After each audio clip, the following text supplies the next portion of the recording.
Mr. Drum, would you like to lead us in the pledge, please? I pledge allegiance to the flag of the United States of America and to the republic for which it stands, one nation, under God, indivisible, with liberty and justice for all.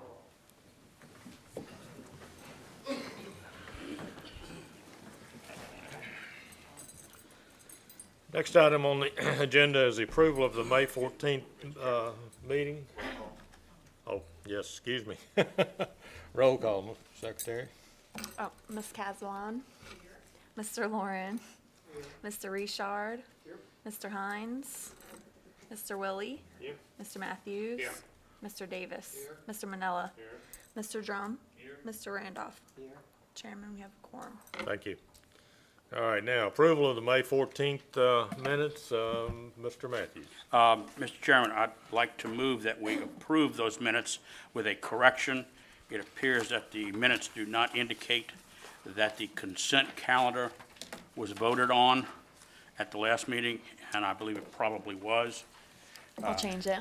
Sorry. Please make that change. Got it. And with that Thanks. change, I'd like to move that we accept the minutes.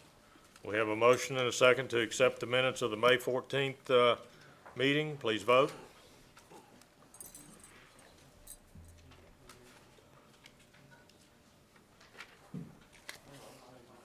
Motion carries. Thank you. Public hearings, consent calendar, performance obligations, and entering parish right-of-way. Any items not pulled from the consent calendar are automatically dispensed by vote as approved and are as per staff comments. Items pulled from the consent calendar shall be discussed and voted upon individually. Staff, do you have any that need to be pulled? Yes, sir. Under minor subdivision review, the first one, MS 130516, the third one, MS 130522, and the fourth one, MS 130523. Okay. Pulled. No, they're not being tabled, no. No, these are just pulled for further Call discussion. for further discussion, yes. Any of the commissioners have any items that they wish to pull? I'll accept a motion to adopt the consent calendar as presented with the exception of those three items that were pulled. Do we need a motion to pull them first? No? I don't I don't think, okay. Then I move to accept with Motion. those pulled. Motion by Mr. Matthews, seconded by Mr. Davis to approve the consent calendar. Please vote.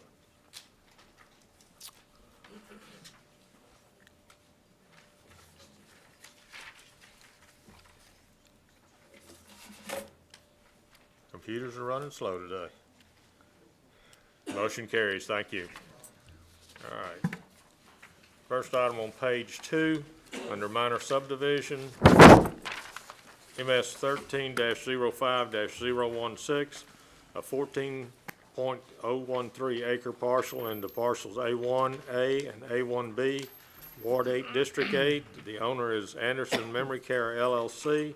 Surveyor is J.V. Burks and Associates. This is Parish Council District Representatives Honorable Chris Canulet. Staff? Thank you, Mr. Chairman. The owner is proposing to create two parcels from one parent parcel.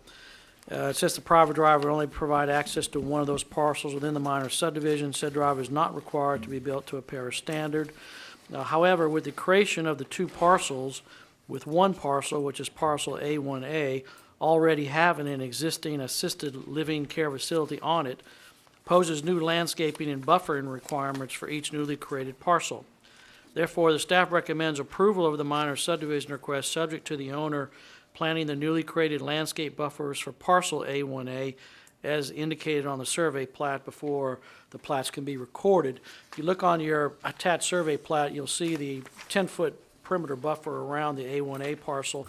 That's the one that would need to be planted. We did have a discussion with the owner applicant today. He is in the audience and will speak. The parish or the planning department has agreed to allow him to establish a cash bond in the amount of $5,000 to cover the cost of planting those trees. Now is not a good time to plant the trees, and they'd like to have the opportunity to plant them in the late fall or very early next year. So we don't have a problem with them establishing a cash bond in the amount of $5,000 with an expiration date of January 31st, 2014. And with that, the applicant owner will speak. Thank you. Yes, sir. Please state your name and address. Good evening. My name is Ronald J. Dewey. I live at 57588 Monegra Road in Slidell, Louisiana, and I represent Summerfield Retirement Community and Anderson Memory Care. What Mr. Keller said, I'm in full agreement with. We will agree to the $5,000 deposit, and our project should be completed by early 2014. And if I would, just take a moment to describe the project to you and what we are basically doing. Summerfield is situated in 14 acres in northeast Slidell and desires to be re-subdivided to create a new entity, which will be Anderson Memory Care. Anderson will be comprised of 3 of the 14 acres. The entire site has been zoned MD1 already. Anderson has previously obtained from the Department of Health and Hospitals a certificate of need for this project. Anderson will be the first community in St. Tammany Parish to receive a Level 4 designation of care. There's only 3 other communities in the state that have this designation, and right now there's a moratorium on the Level 4 of care. What the Level 4 care is, basically we're allowed to do medication administration, while the Level 3 designation, which all of the communities here in St. Tammany Parish, whether it be Summerfield, Emeritus, Christwood, so on and so forth, that are assisted living communities, they're Level 3. We are not allowed or permitted to administer medication. Louisiana is one of the only 3 or 4 states in the entire country that does not permit this. But they have created a Level 4, but unfortunately they put a moratorium on it for 5 years. We were able to get this process done because we started this in 2011. Now we're ready to do our project, and here we are today. But we are very proud of the fact that we do have this designation, and we anticipate and look forward to building our project. So thank you very much. Thank you, sir. Anyone else in the audience wish to speak? I'll close the floor to the public and come back to the commission. Mr. Matthews. Mr. Dewey? Yes. Would you Come come back back to the up? mic, please. A couple of questions, all of which I'm sure you'll be able to answer handsomely, but this A1B parcel, that's where the memory care is to be located? Is it a 3.157 acre site? Yes. Yes, sir, it is. It'll be comprised of 29,000 square feet, sitting on 3 acres, so it's Okay. little. Since this is a totally separate parcel, or will be a totally separate parcel when this is accomplished, what will the access be? Will there be access to this? And Yes. How will we get to it? Down the right-hand side of the building, we had already dedicated the venue, the road, for the access. Okay, is that a dedicated right-of-way? Yes, Staff? yes, it is. It's a private servitude for that, okay, Yes, it's all private property. okay. And the landscaping buffers, Steph, does there need to be a landscaping buffer between A1B and A1A? Well, yes, that was part of our discussion. They're going to actually have buffers on both sides, 10 foot on the A1A side and then 10 foot when they develop the B parcel.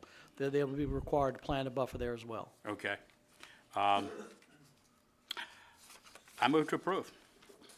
Motion by Mr. Matthews to approve. Do I have a second?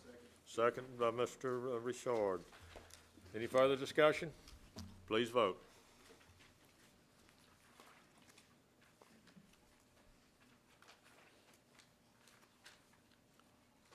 Motion carries. Thank you.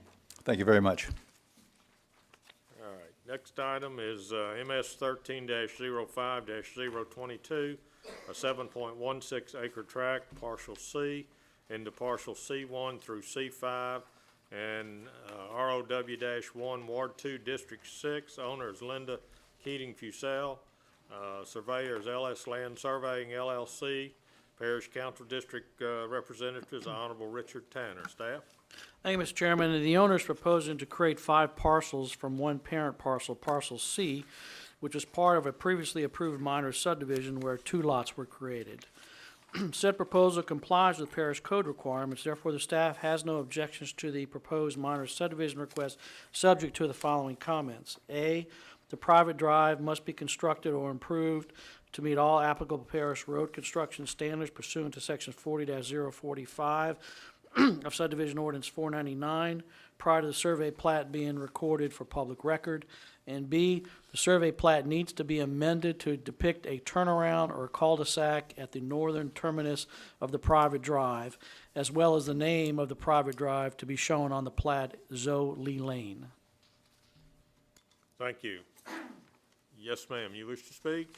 Please state your name. Hi, my name is Linda Keating Fusel, 18281 Million Dollar Road, Covington, Louisiana. I live on this property, and this was for parcel C.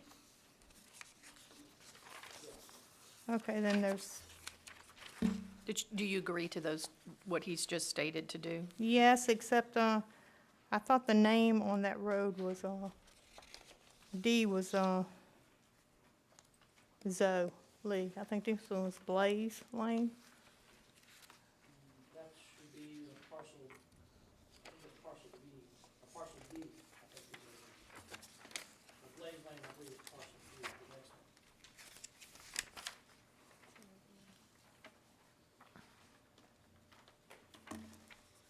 Do you all wish to have the names reversed? Is that what you're, Right, I think. Confused Yeah, with? that's right. fine. and I mean, that's- that should not be a problem. It should We not just be a problem. need to cover that in what we're Okay. doing here.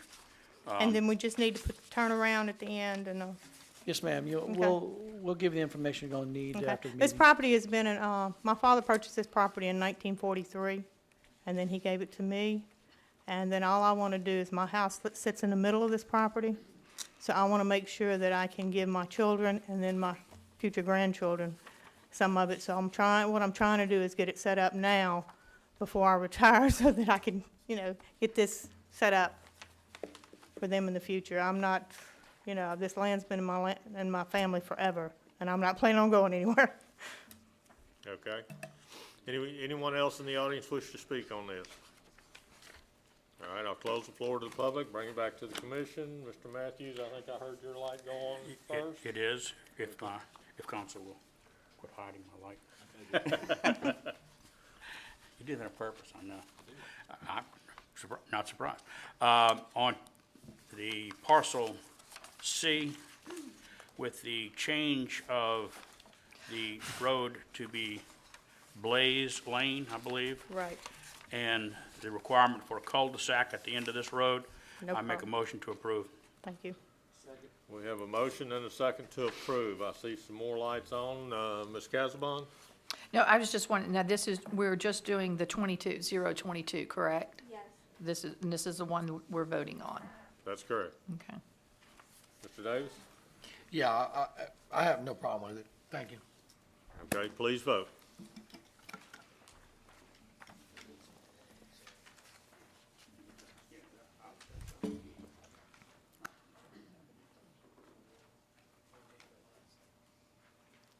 Motion carries. Thank you. All right, next item is MS 13-05-023, a 7.77 acre tract, partial D, into parcels D1 through D5 and ROD 1, Ward 2, District 6.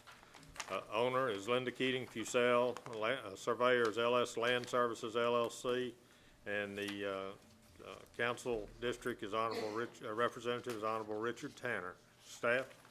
Hey, Mr. Chairman, this is a mirror image of what we just looked at. This is parcel D, parcel C is adjacent to it, same exact thing, 5 parcels, private drive, same comments required, a cul-de-sac and a name on the street. Okay. Yes, ma'am. Do you have any further comments? Yes, this property is actually in the name of my daughter, Alicia M. Fusel. That's what I And thought. it should you be on the told me. survey for that, and that's why her road is Zoe Lee Lane. Okay, so she's the owner of it? She's the owner of it. We have down the owners is you, Linda Keating Fusel. On the survey and Keller? on the deeds, it's Alicia M. Fusel.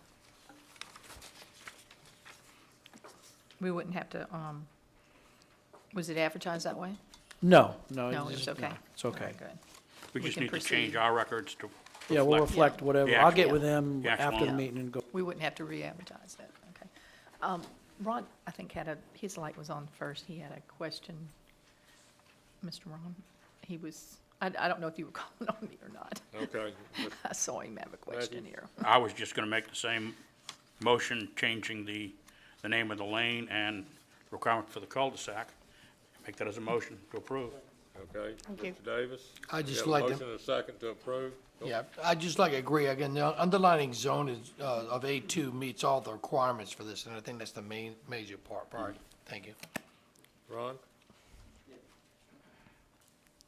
Mine is more of a semantic thing as it relates to the agenda. The agenda under minor subdivisions has MS 1305, but the actual detail has MS 1306. That's what I asked.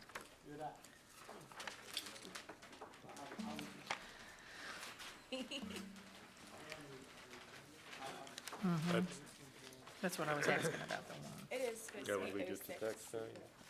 That could be just a text Thank you. change? This is a typo. Yeah, it's a typo. They're We'll supposed take to care all of it. say 06. Okay. It will be corrected. The lawyer didn't catch that? It wasn't me. Talk to Ron. Okay, we Any got it. further discussion, Ms. Casabon? No. I just have a question when we finish voting. No, oh, not on this case. I just, Okay. Please vote.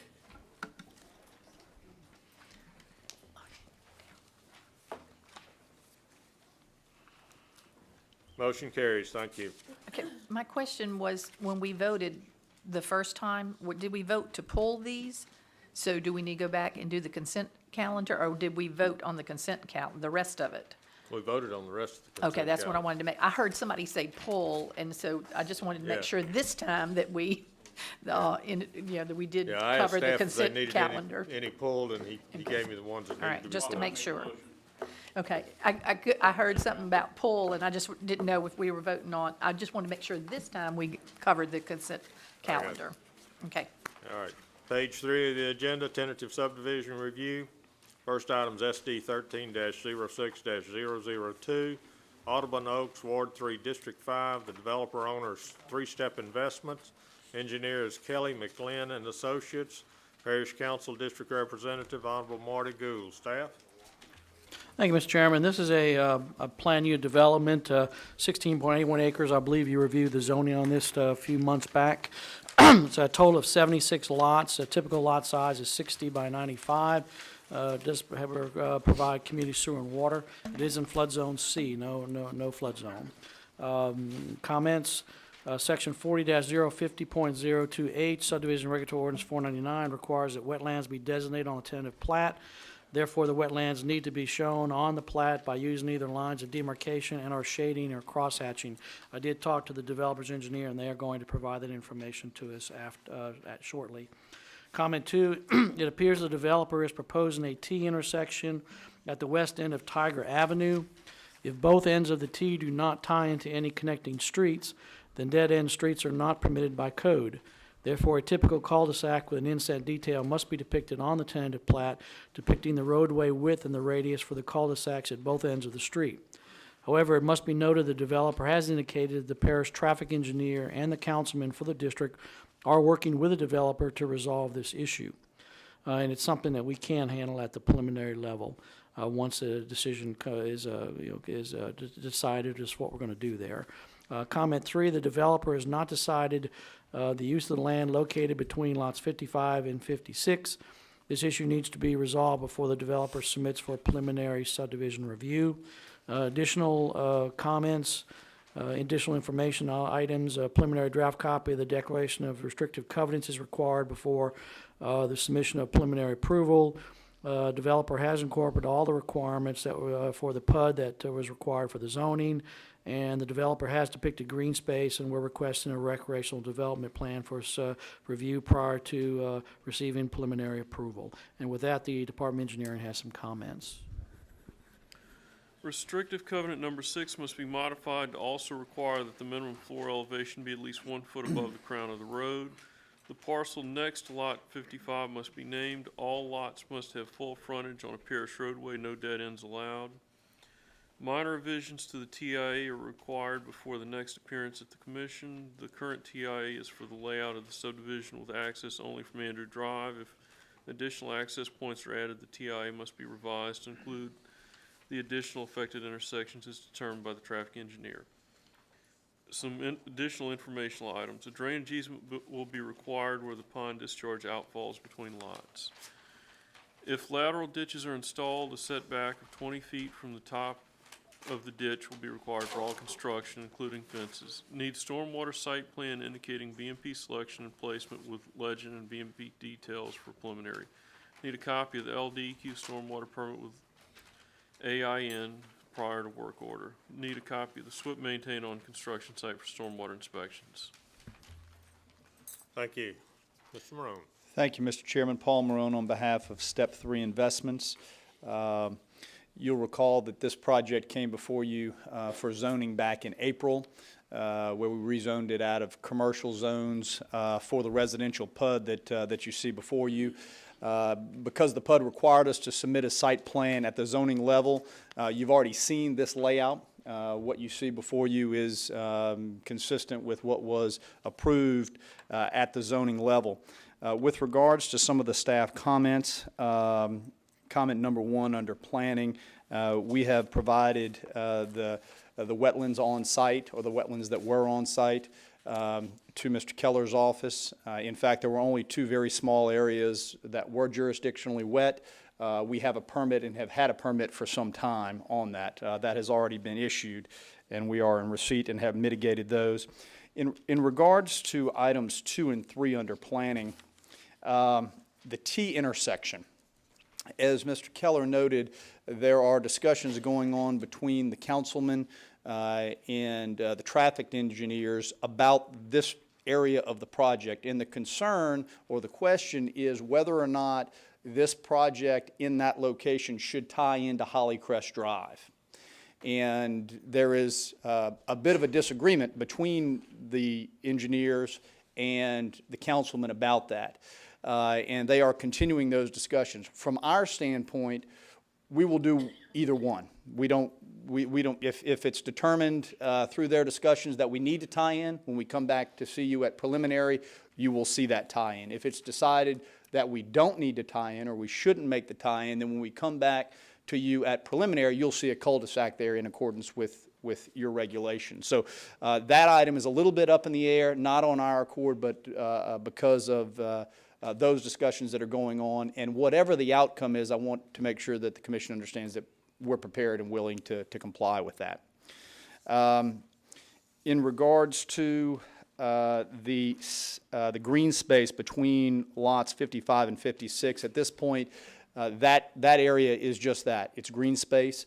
As we go through the preliminary submittal process and we do our hydrological study and our sewer and water infrastructure plan, it may very well be that that parcel is needed for perhaps a lift station or drainage servitudes or sewer and water servitudes. We will make that determination at that time, and we will come back to you at preliminary with a designation, either as a green space, a utility parcel, or perhaps we might join it to the lots that are there and simply make those lots bigger.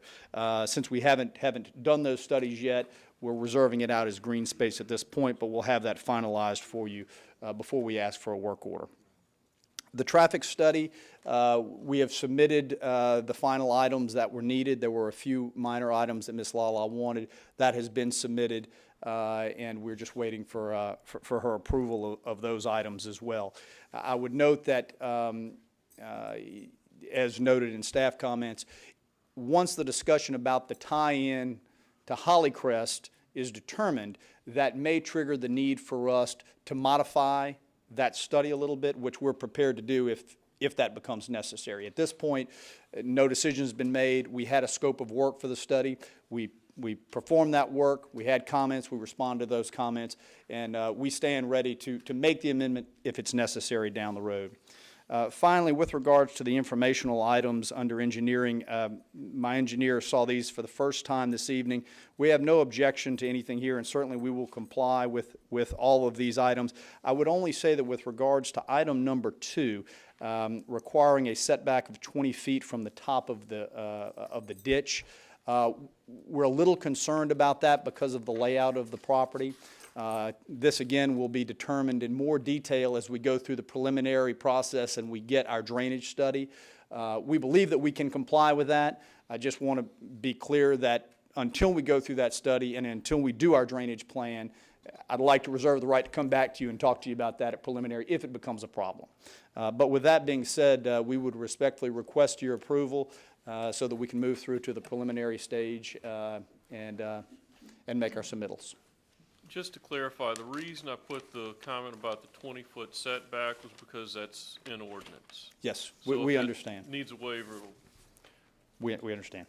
All right, thank you, Mr. Morone. Thank you. Anyone else in the audience wish to speak for or against on this item? I'll close the floor to the public and bring it back to the commission. Mr. Matthews, I think you're like one of Mr. Davis. Jimmy. Paul? Yes, sir. What is the, I see you list 16.81 acres as a total land. What is the actual total green space? The Because generally that's written on the tentative.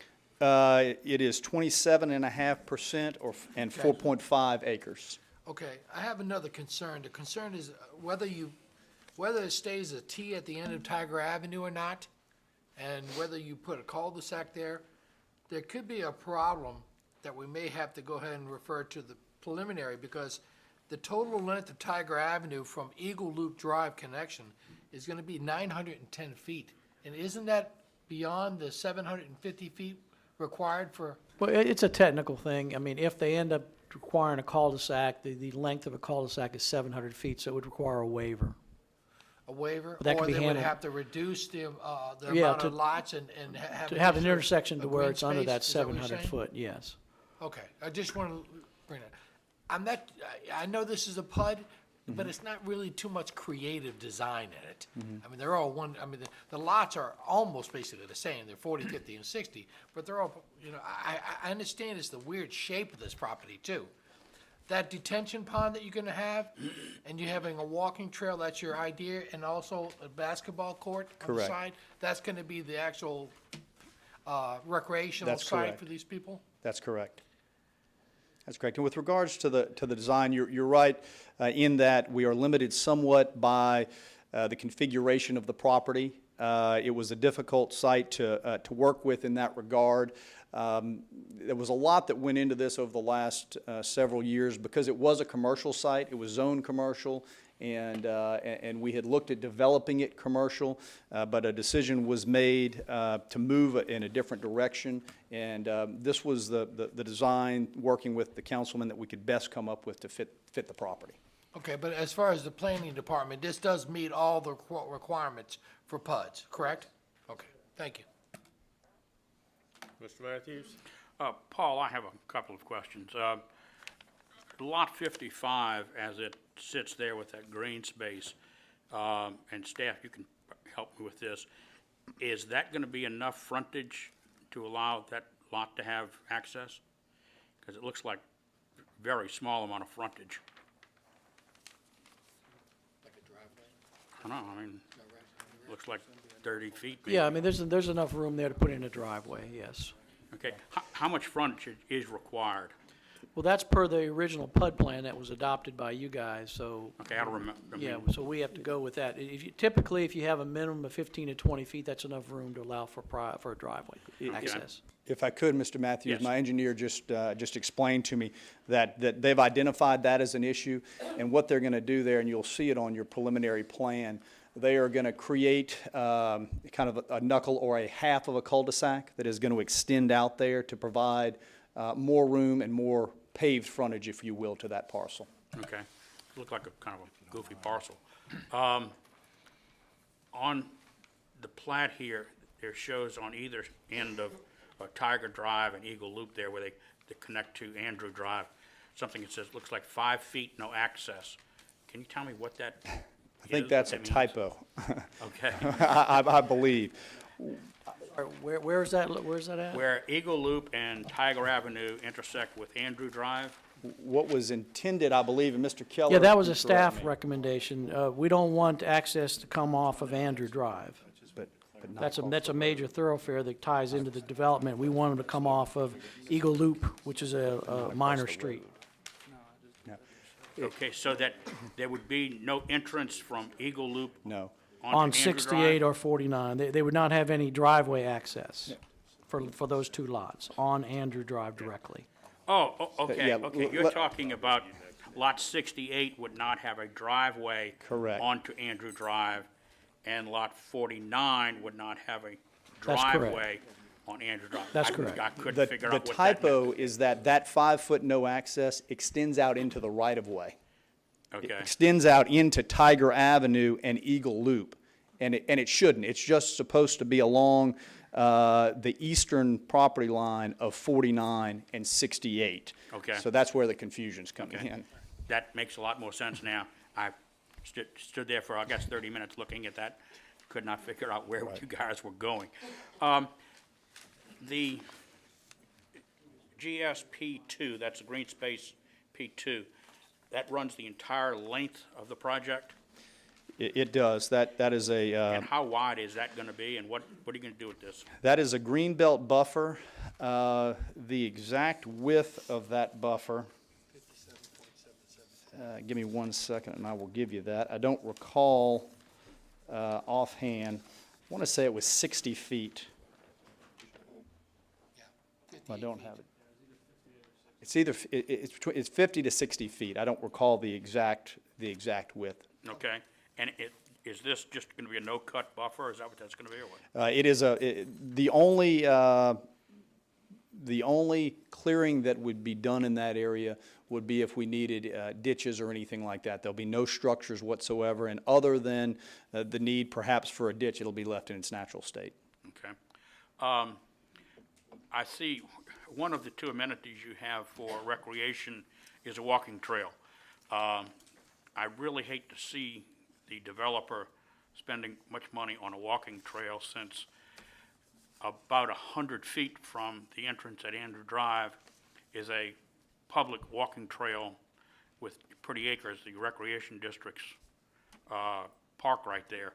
It seems like an awful waste to spend your money on that when you could spend your money possibly on maybe a full court basketball court or a tennis court or something other than a walking trail when you have one less than 100 feet from your entrance.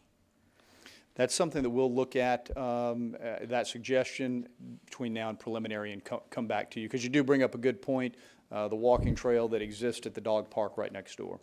Mr. Matthews, however, there is a potential issue with that, though. This was approved per the PUD, so if you take out the walking trail, they have to go back through the zoning amendment to the PUD, so I don't know if Mr. Well, Marone can't wants they to do put that. some other type of, No. A PUD is site-specific, and if you take out the jogging trail and put some other amenity or increase another amenity, you've got to go through the PUD amendment change. That requires public hearing. okay, it just seemed, And let me just piggyback, Mr. Matthews, just as edification to the commission.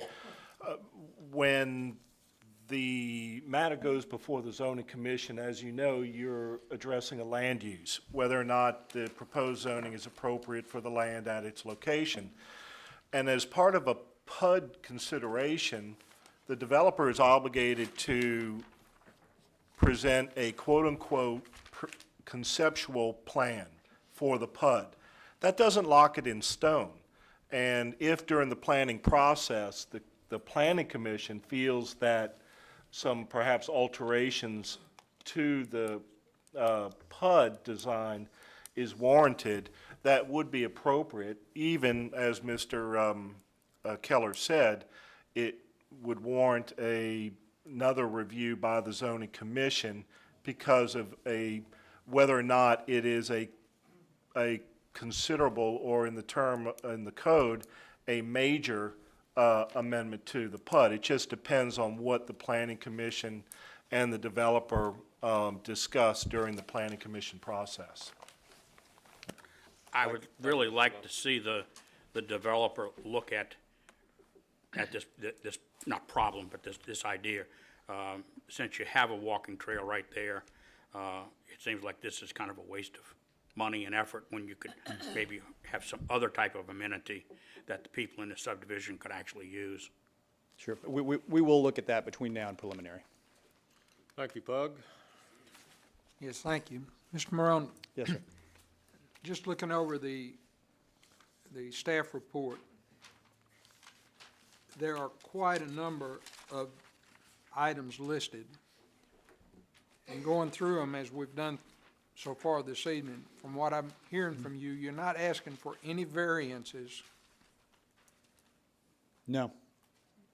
Okay, everything will be done in compliance with what we've got here. It's just a matter of how you're gonna have to tweak it. I think that's correct. Yes, sir, Mr. Warren. Any further discussion? I'll make a Mr. motion. Davis?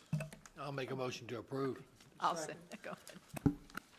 Okay, we have a motion by Mr. Davis and seconded by Ms. Casabon. Please vote.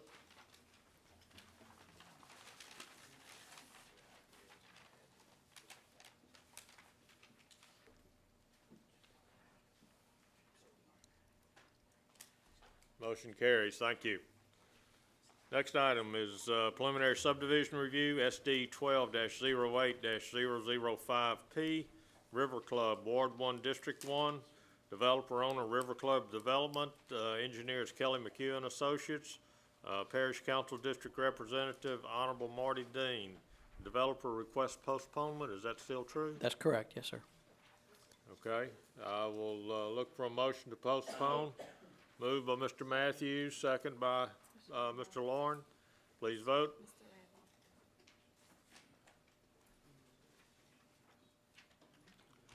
Motion carries. Thank you.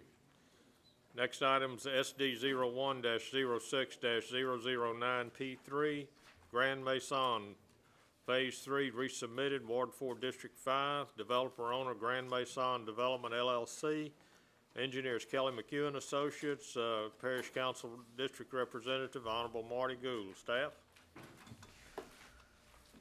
The preliminary plans and hydrologic study have been reviewed by this office and inspection was made of the site. It is recommended that preliminary submittal be approved subject to the following. The no-cut requirement within the green space must be maintained, therefore the drainage swell needs to be located in the servitude on the lots. For lots 154, 155, 179, and 180, adjust the setback lines to meet the 20-foot from a lateral ditch rule. Construct berms as needed to make the ponds function as shown in the hydro study or revise the hydro study. Traffic comments, cul-de-sac is needed at Chateau Fleury since dead ends are not allowed. Place the following note on the subdivision plat. No building permits to be issued for lots 192 and 193 until roadway is constructed on the side of these lots. Need stop sign near lot 193 for all-way stop. Need speed limit sign at lots 184 and 185. Need cul-de-sac detail. Show placement of silt fencing on site plan. A funded maintenance obligation in the amount of $15,000 is required in accordance with subdivision 499 to ensure the repair of any damage to parish roads resulting from construction activity in connection with this subdivision. No mandatory developmental fee is required at final submittal in accordance with ordinance 499 since a public hearing was held prior to January 1st, 2005. Thank you. Mr. Morone. Thank you, Mr. Daugherty. Paul Marone on behalf of Grand Maison Development LLC. The preliminary is for Grand Maison, which you may be aware was a subdivision that was initially begun and constructed many years back. We're now prepared to bring Phase 3 online. Staff comments, we have no objection to those comments, save one that I'd like to discuss, and that is under the drainage comments. Number 1, dealing with the no-cut requirement in the green space. I believe that is in error in that there are no-cut requirements that we're aware of. The green space in the other phases was not no-cut, and in fact, there's a ditch in those phases. The preliminary that was originally approved for this phase showed the ditch within that green space. So I think there may be some confusion because there was never a no-cut buffer established or anything along those lines. So, like I said, the preliminary that was originally approved for the entire development showed a ditch, drainage ditch in there that would tie into the existing drainage ditches that are on the ground in the additional phases adjacent to this site. So we would like relief from that one particular item, but other than that, the other comments are all acceptable. We're prepared to comply with those. Be happy to answer any questions that any of the commissioners may have. Mr. Carroll, you want to address that? Yeah, if the planning department determines that there's no cut requirement on that green space, engineering has no objection to the ditch being in the green space. Okay. That comment originated from the original submission showing no cut green space when it was submitted to us. Okay. Again, I'm not sure where the confusion emanated from, but I know we went back and looked at the other phases, pulled the final plats for the other phases that are adjacent to this and that has similar green space, and there was not a no cut on those, and so we would ask for the same thing here as well. Okay, thank you, Mr. Morone. Anyone else in the audience wish to speak on this item? I'll close the floor to the public, bring it back to the commission. Mr. Davis. Paul, Yes. one question. What's that area just south of 226 and 22A? Is that green space too? Right next to 223 lot? I'm a little confused about that. Yeah, the triangle, Yeah, what is that? that's just green space. So you're not, I'm just looking at the functionality of it though wouldn't you just extend 223 and sell a lot bigger? I just don't see the function of that being right there, that's all. Yeah, it coming to a point like it does in that area, I'm not sure the functionality of that particular small triangle. It's certainly something we could look at. But that is green space. It is, right now. I just didn't know where that was. Right now, used it's just for. green space, Okay, yes. thank you. Mr. Matthews. Paul? Yes. Is that needed to comply with the total green space you need? No, I don't believe so. Okay. The comment number 2 under drainage comments, I'm not quite sure exactly what this accomplishes. Maybe you or staff can explain to me what the, adjust the setback lines to meet the 20-foot from the lateral ditch rule. How Okay. does that impact those particular lots? Okay, 154, we had a similar comment previously on another subdivision tonight. Basically, there's an ordinance that says if you create a lateral ditch, then all construction, including fences, has to be at least 20 feet from the top of the ditch. And so the setbacks they proposed were closer than that to the ditch, and so my comment was that they had to move the setback line. If they want to ask for a waiver, then it'd require the 2/3 majority. This Okay. setback. Paul, is- that is- looks like is that's to- going to seriously impact lot 154 for sure, and possibly 179 and 180. The setback We- requirement, Paul, that is, so that the parish can get equipment in to maintain the ditch? Well, there's been several instances where a ditch dedicated to usually dedicated to St. Tammany Parish, over the years has eroded wider and wider from erosion and eventually threatened the foundation. And so the council decided to pass an ordinance saying that you have to build far enough away from the ditch that won't be an issue. It's not an access for public works. We're required to stay in the easement to do our maintenance. That's simply to lessen risk to future homeowners and to minimize liability. Okay, all right. In this instance, it'll be moot because we're going to subsurface that area anyway.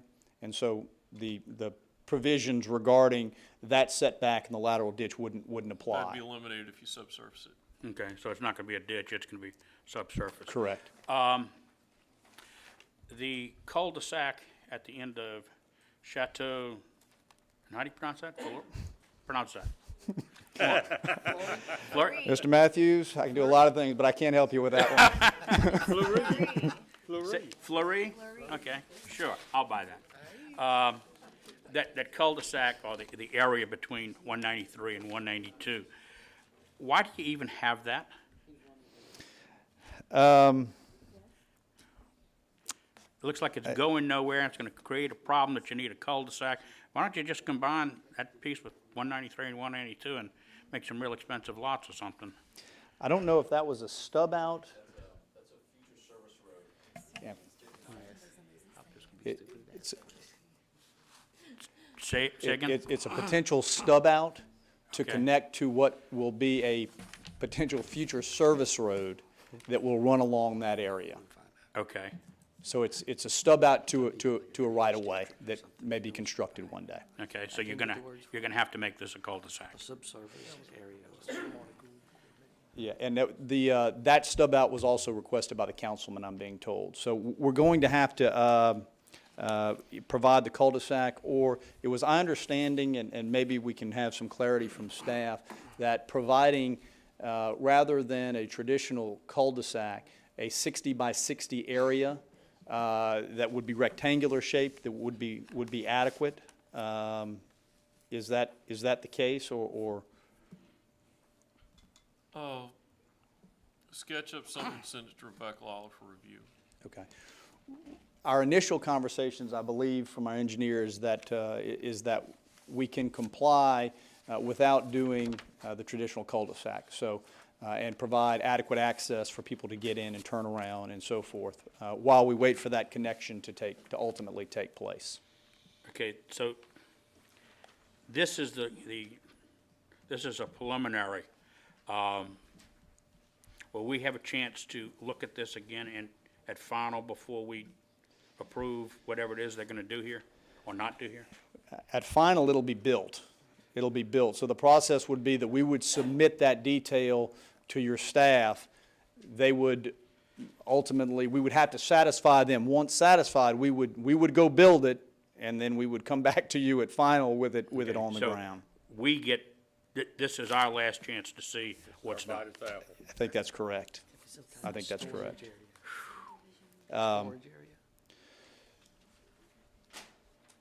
I would say that, I mean, if in fact, when it's submitted to staff, we need the traditional cul-de-sac, we'll provide the traditional cul-de-sac.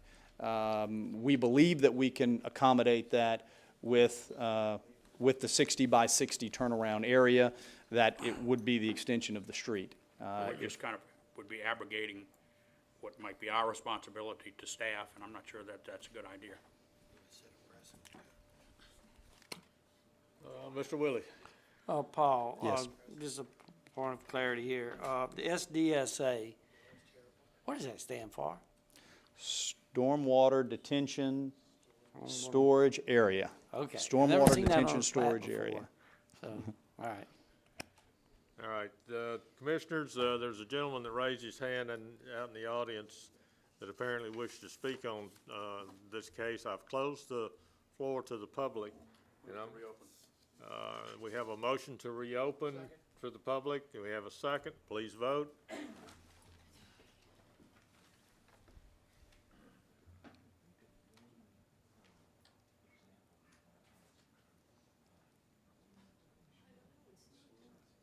Motion carries. Thank you.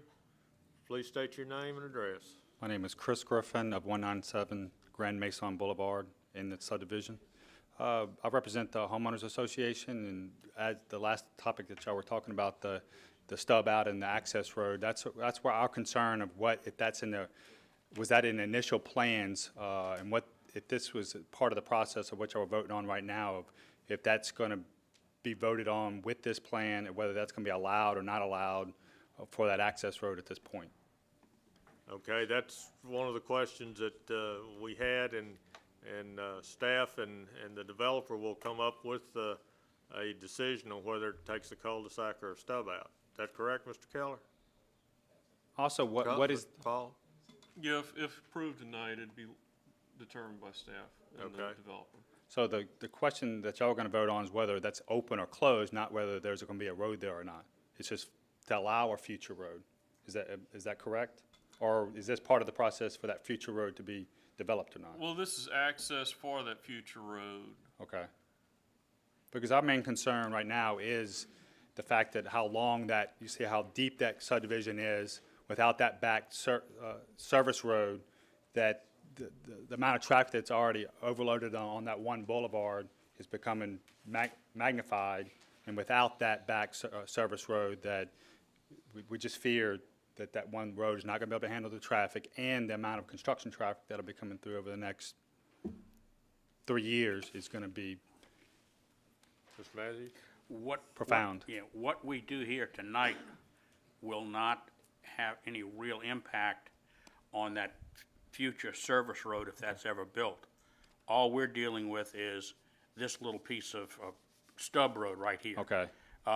Whether they have it or don't have it, It's doesn't- not, it's doesn't whether make you any just, difference whether what you that- build a cul-de-sac versus a stub, it's not going to make a difference whether they put that road there or not. not a thing, okay? All right, thank you. Okay. Mr. Morone?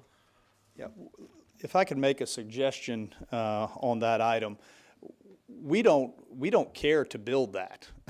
And it was suggested to us that it be added. What the commission might consider is allowing us to simply leave that strip unimproved. Allow it to be a green space strip, not make it a lot so there would not be a home there. If in the future the parish determined that a connection should be made, there is ground there to do it. There are no improvements that would prohibit that. But it resolves the issue of, do we try to build a cul-de-sac that will ultimately be a tie-in to a road that might not be built, and so forth. So if there's no objection by the staff, we would propose to simply leave it unimproved and leave it as green space. That seems to make some sense. Mr. Savant has a question here. On that proposal, Paul, would that parcel of undeveloped property remain as right-of-way? Or would it just become a piece of green space in the subdivision?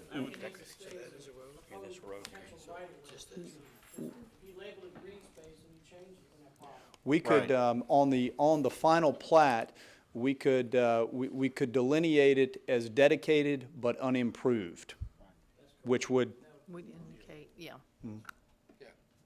Okay. Is that all right with you, Mr.? That takes care of any problems I think I had.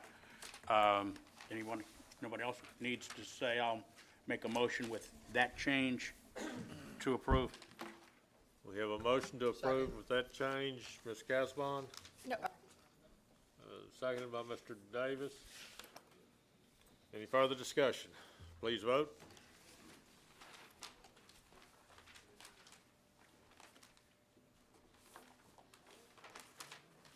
Motion carries. Thank you. Next item is SD 06-12-047P, resubmitted. Prudent Creek, resubmitted Ward 3, District 3. The developer owner is Prudent Creek Properties LLC, engineers Kelly McEwen Associates, Parish Council District Honorable Red Thompson. Staff? The preliminary plans and hydrologic study have been reviewed by this office and inspections made of the site. It is recommended that preliminary submittal be approved subject to the following. Need cross-section of the south ditch with adequate berm. The hydro study needs to be revised to consider tailwater conditions just downstream of the pond outfall. Show a cross-section of the 20-foot private drainage servitude so the setback can be verified. Number 4 is okay. Add comment to signage plan. All signage shall conform to all MUTCD and parish requirements. A copy of the requirements can be obtained from the parish traffic engineer. Need a copy of the scenic river permit or a letter of no objection. Revise entrance note to eliminate mention of straw. There is a current $10,000 maintenance obligation on file with the Department of Finance office. Mandatory developmental fees will be required at final submittal in accordance with Ordinance 499 since no public hearing was held prior to January 1st, 2005. Department of Environmental Services has comments.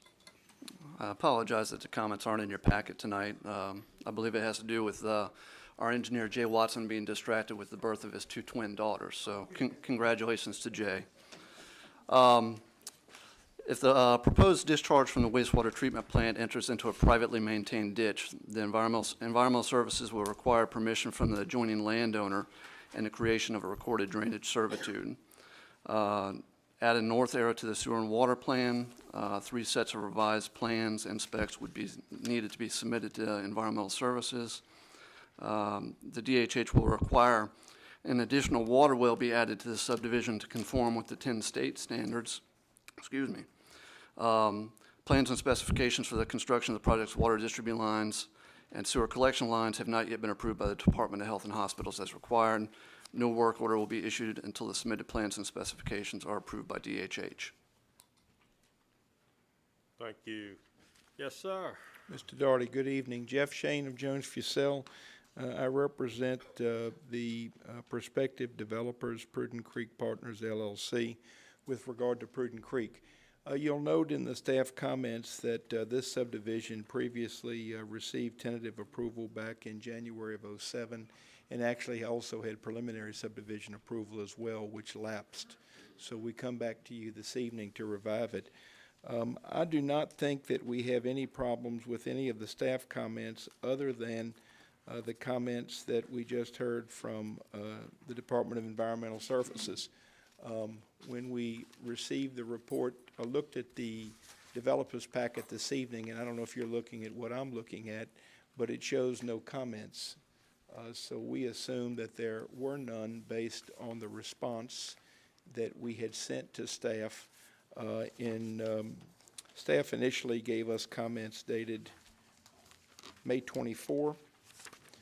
We responded May 30. And I believe the things that were just read to us are the same things that were in the May 24 letter. Is that right? Okay. The primary thing that we have a problem with is that we don't understand why it would now be imposed upon us, because it was not imposed in our prior approval, that we would need to go to the adjoining landowner and create a recorded drainage servitude.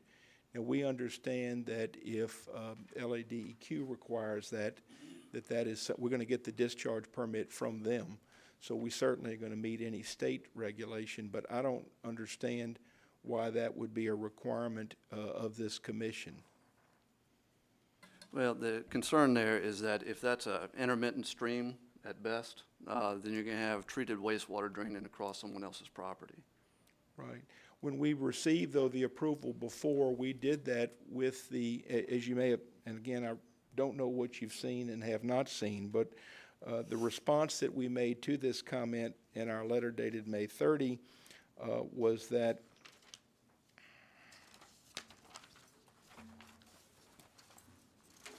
and I quote, when we previously got approval that included the consent from the neighbor who owned the adjoining property that had full knowledge of the project, and they did not object. In fact, they participated in the process and entered into an agreement with us at the time that the PUD was created. So none of those things have been vitiated or disturbed, if you will. Simply, the work order that was obtained was never acted upon. That's why the preliminary lapsed. So as long as we continue to meet the same requirements that we met previously, we would not expect that condition to be imposed by this commission. Can you refresh exactly what was the requirement from the Environmental Quality? Well, this development is going to install an on-site wastewater treatment plant. Okay. And they've got that situated, as I recall, on the southwest side. Mm-hmm. And they're going to discharge to, I'm not sure if it's a ditch or a swale, it's not a named water body.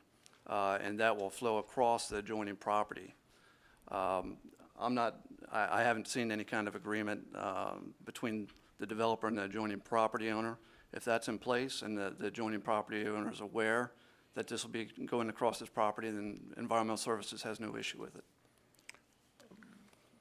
Okay, the draft agenda that we had and the agenda that was on our area here tonight had no comment.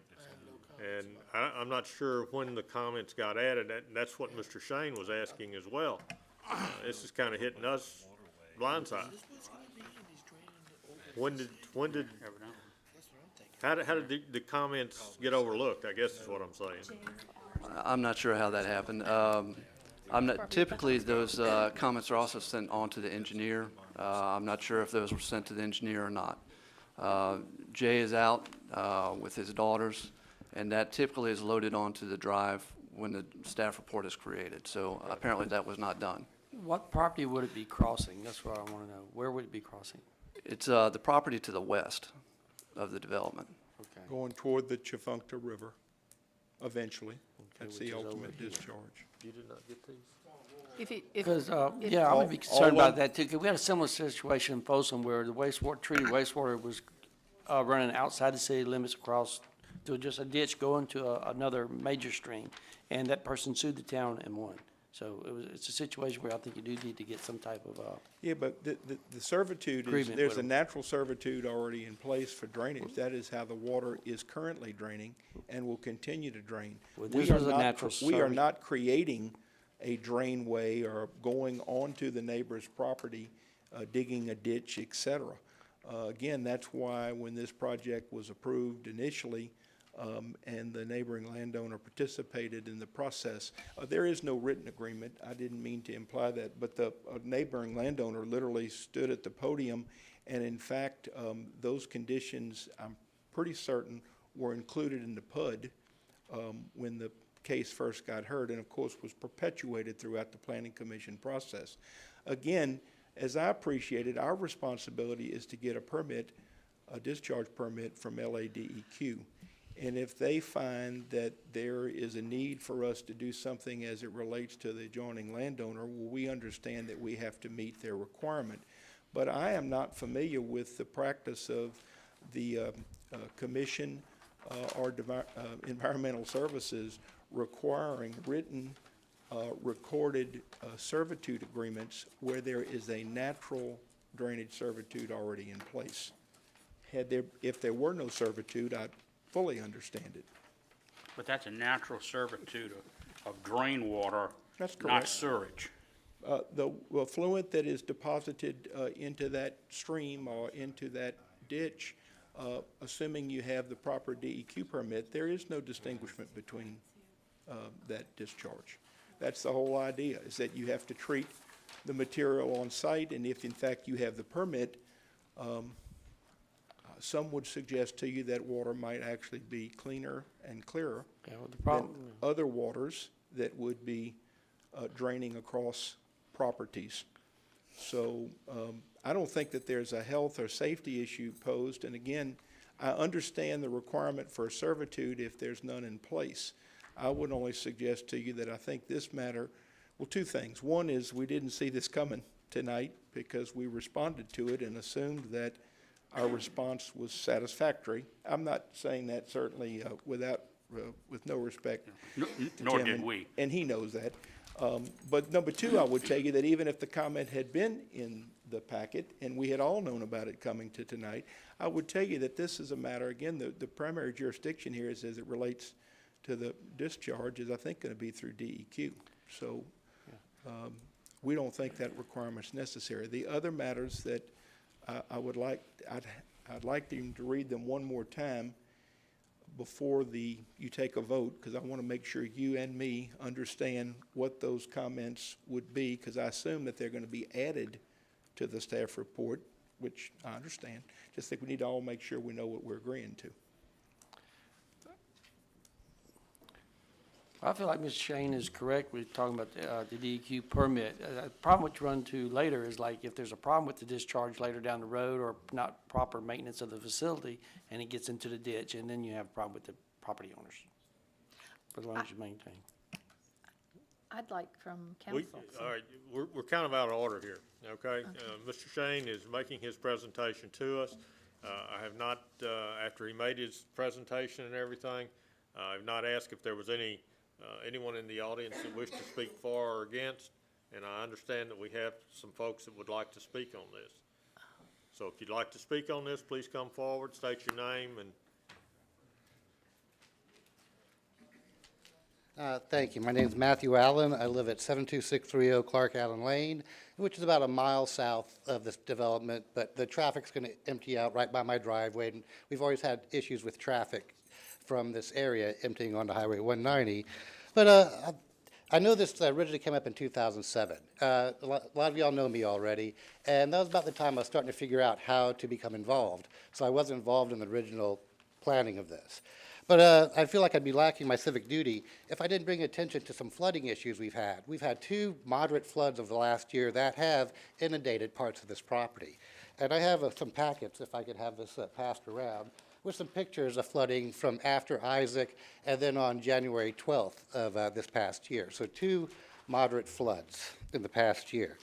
But while that's going on, I'd like to talk about the sewage. I'm also president of the Little Tchefuncte River Association, and we will fight any new sewage plants into Horse Branch Creek and the Little Tchefuncte River. If this goes through, along with Pin Mill Lake's sewage plant and the proposed sewage plant for the Simpson Side Company, that would give 3 sewage plants emptying into a small creek. Now, I know the area very well. The property just to the west is the Nature Conservancy, which is protected for rare and threatened species of animals, and we don't think that's an appropriate place for sewage to go also. Yeah, it's been 6 years since rezoning, and we were actually looking at coming to see about going through a dormant subdivision review over the summer. And so apparently I was a little late for that.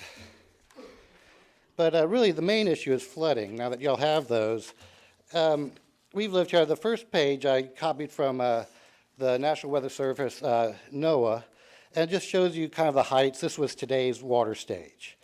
If you look on the next page, it kind of tells you what would happen with Tchefuncte River Campground and all, and some historical crest up to 32 feet.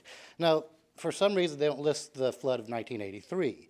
I don't know if y'all remember the flood of 1983 here, but that was over 35 feet. And I think the stream gauge broke, so I've been pushing NOAA to kind of correct that also. Next page, the little red mark is where the stream gauge is, and the blue is the approximate area of this PUD. And then the following page is the hydrograph from that stream gauge around August 31st, right after Isaac. And as you notice, it goes up to about 26.8 feet, and that's directly from the data on the website for USGS. And then just a few pictures. The next one with that for sale sign is Pin Mill Road, just in front of this PUD. As you can see, the water is over the road, and these pictures were taken after the water started subsiding. A lot of that property was underwater. And can you imagine a sewage system with river floodwater coming through? There's no drainage that can help with this. The Tchefuncte River is a river, and we have to deal with the land the way it is. The next page is Horse Branch Road, just down from the development. That shows the water over it. We could not get our full-size pickup truck over that road in January because the water was so deep, and it went up in front of it. The next picture of that gate, that is a Nature Conservancy gate with an old dirt road, and that is the west border of the property. So as you can imagine, this property doesn't suddenly rise from that point. There is a slow slope, so a lot of that property bordering the Nature Conservancy was underwater, and this is just a moderate flood. And again, another picture, and then a few pictures of the neighbor across the road, how her yard flooded. This was all just after Isaac. And this was not surge from Lake Pontchartrain. This was rainwater coming down from the north several days after Isaac. So we're too far north to have a surge problem. The next hydrograph is from January of 2013. We had an even higher flood by 1/2 foot to 3/4 of a foot. And it topped out around 27.41. Nobody up in that area took pictures, that flood. Everybody was scrambling because it was higher flood and getting everything taken care of. There's a lot of work that goes on with the flooding. I've included a picture of my house. We live abutting the Little Tchefuncte River. And as you see, we're raised up 4 feet on pilings on a hill. In 1983, the floodwater came up to our top step there. We live with a pirogue and canoe. And so can you imagine how much higher the water can be than those pictures that you saw of the Horse Branch area from the Isaac flood? And just a couple pictures. My parents are built 11 feet off, so we don't flood. And it's one of our big worries that subdivisions like this are what are creating the rising cost of flood insurance for everybody. Putting planned urban developments into a flood zone is inappropriate. 60 houses, that's 60 families, who are going to have to be wading in and out. They're going to have to park their car somewhere else or their cars are going to go into water. There's no shoulder or anything on these roads. So you're looking at really, I don't want to say bad planning, but there's planning that's not appropriate for the area. And I don't know, I know that in the original plans in 2007, I believe y'all had agreed to raise the houses or put them instead of on the floor, where they agreed to be raised off the ground? Okay. But even then, I really doubt that even raising them just a foot off the ground is going to be enough for a 100-year flood. I didn't put in a study I saw of the 1983 floods, but the USGS did study and said it was a 50-year flood that came up to my top step, and not even the 100-year flood. So this property is mostly in the A flood zone. And we worry that it's inappropriate, this is going to cause even more flood insurance problems for everybody.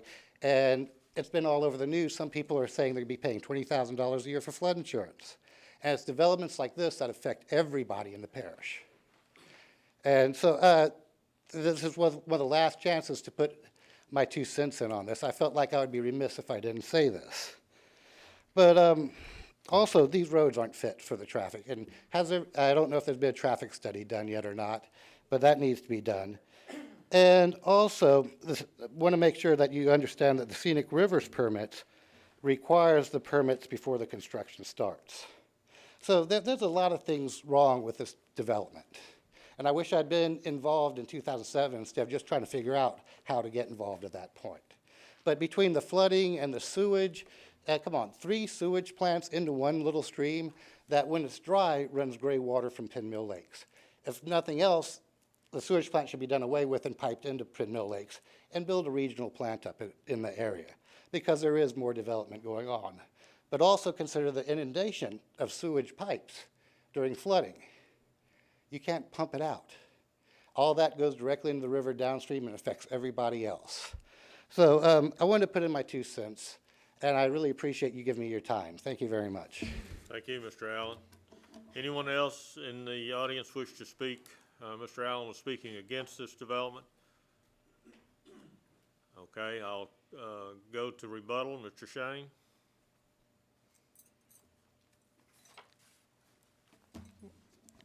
With all due respect to Mr. Allen's comments, I don't think it's fair to suggest that this 60-lot development is going to create catastrophic results that he suggests. That is why we have processes, standards, and staff to review the elements of development. I will try to respond to most of the things that he has suggested that I think are erroneous.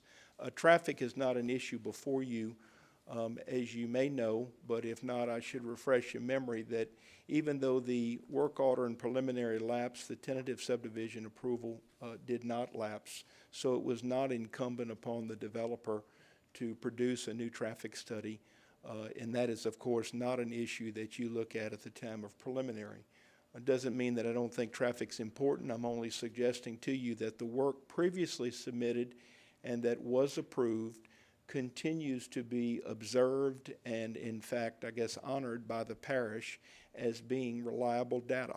And that, hence, there is no requirement that we get a new report in that regard. With regard to flooding, Mr. Allen, apparently, I think I heard him say that he lived there at least since 1983. So I would hope that he would understand, as I know you do, that the development of this track actually will reduce the amount of runoff that comes from this track based on, of course, the detention requirements that you have.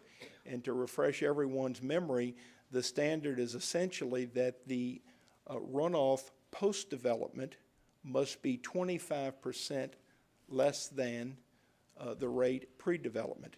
Now, certainly there's going to be more water, and it's going to run over a longer period of time. But the thing that causes flooding, the event, is the amount of water that hits at a particular point in time. So I would argue to you that the development of this track as it relates to flooding will actually, the contribution of this parcel into the region, if you look at what's going to happen, it's going to definitely improve because we have to adhere to your standards. I think you know that the hydrology that's been submitted to your department, of course, meets those standards, and you did not hear comments tonight to suggest, excuse me, that the drainage or hydrology study that we presented did not meet those standards. With regard to the flood zone issue, it looks to me like there's only a relative handful of lots that are outside of the flood zone B. So it's not as, I would say that probably 80% or so of these lots, if not more, are in flood zone B, which is really considered to be a non-flood zone.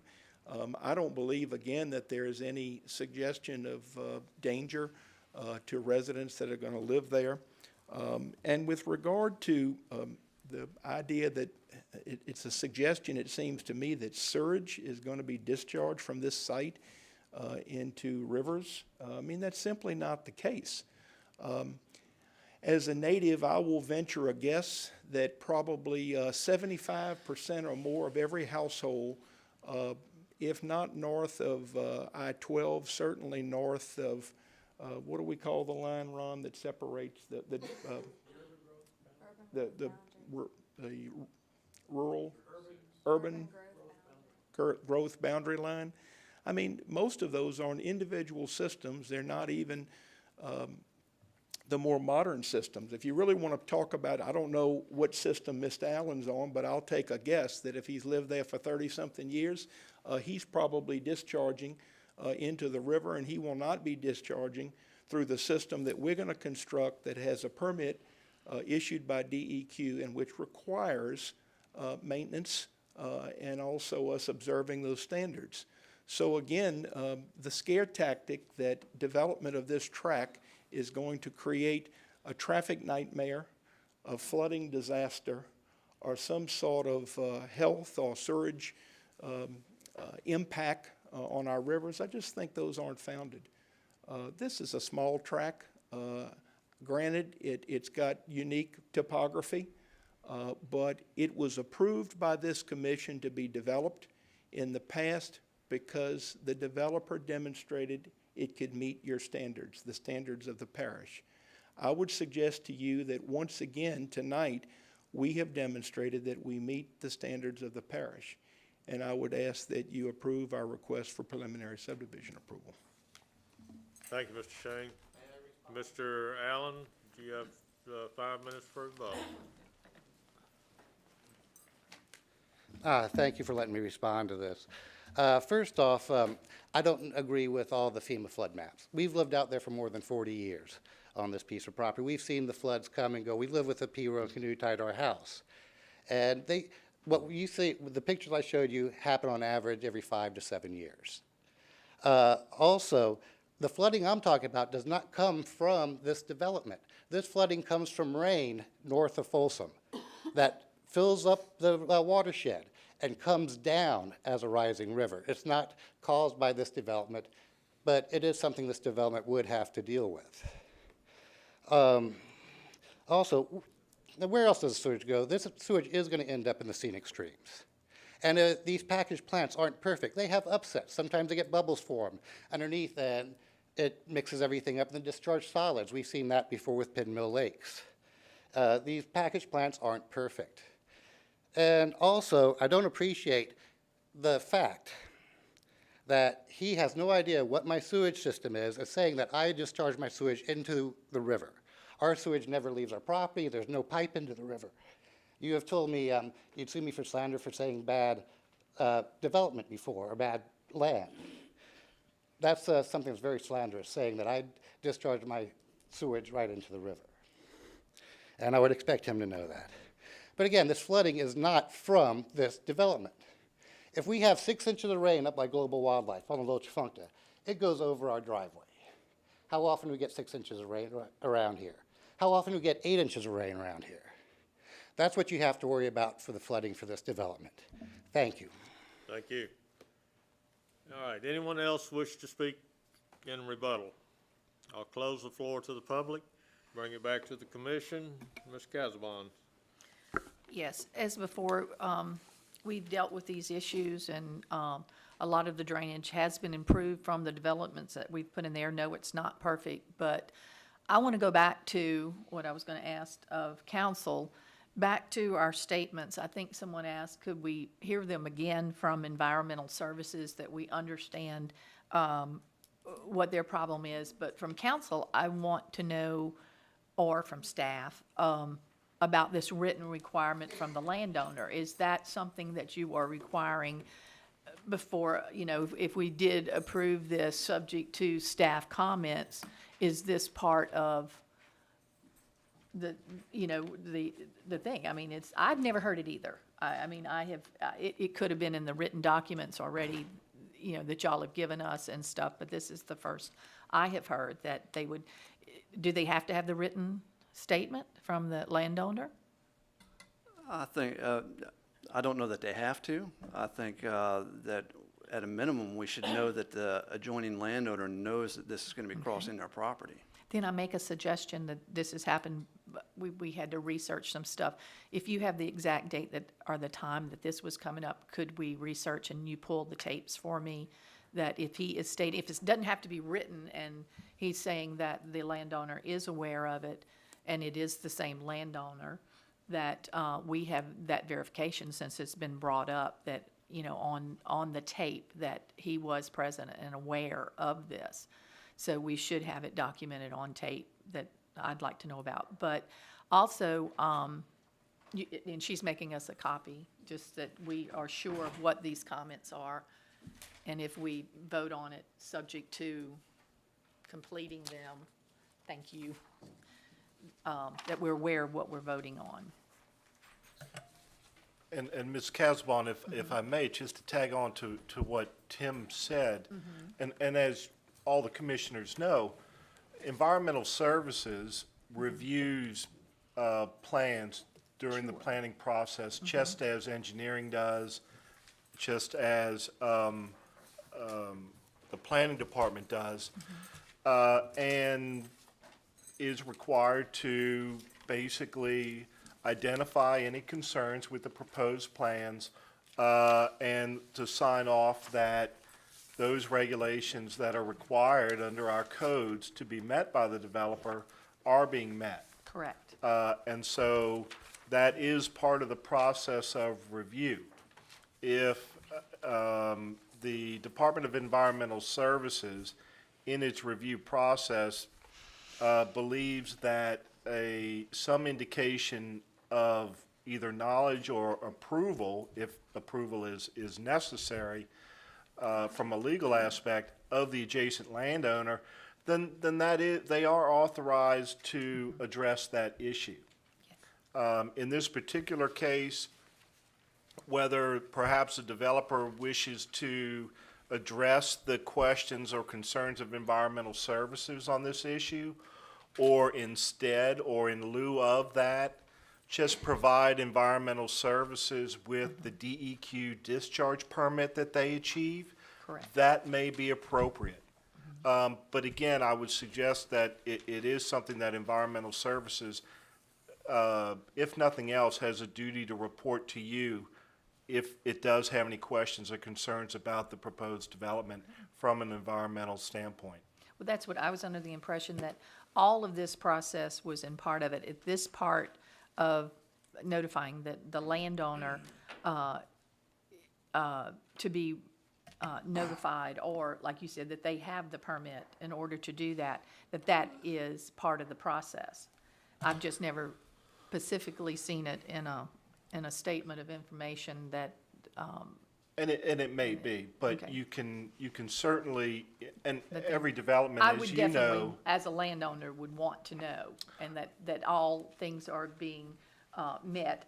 That's not what I'm saying. I'm just saying, if we, as we've done in the past, approve subject to staff comments, that everyone involved, that this is one of the would it be Mr. Shane's responsibility to notify, and if it is that the landowner was part of the original preliminary plans and came to the meetings and it's on there, that we should have it on tape? Is that sufficient enough, or do they have to have a written?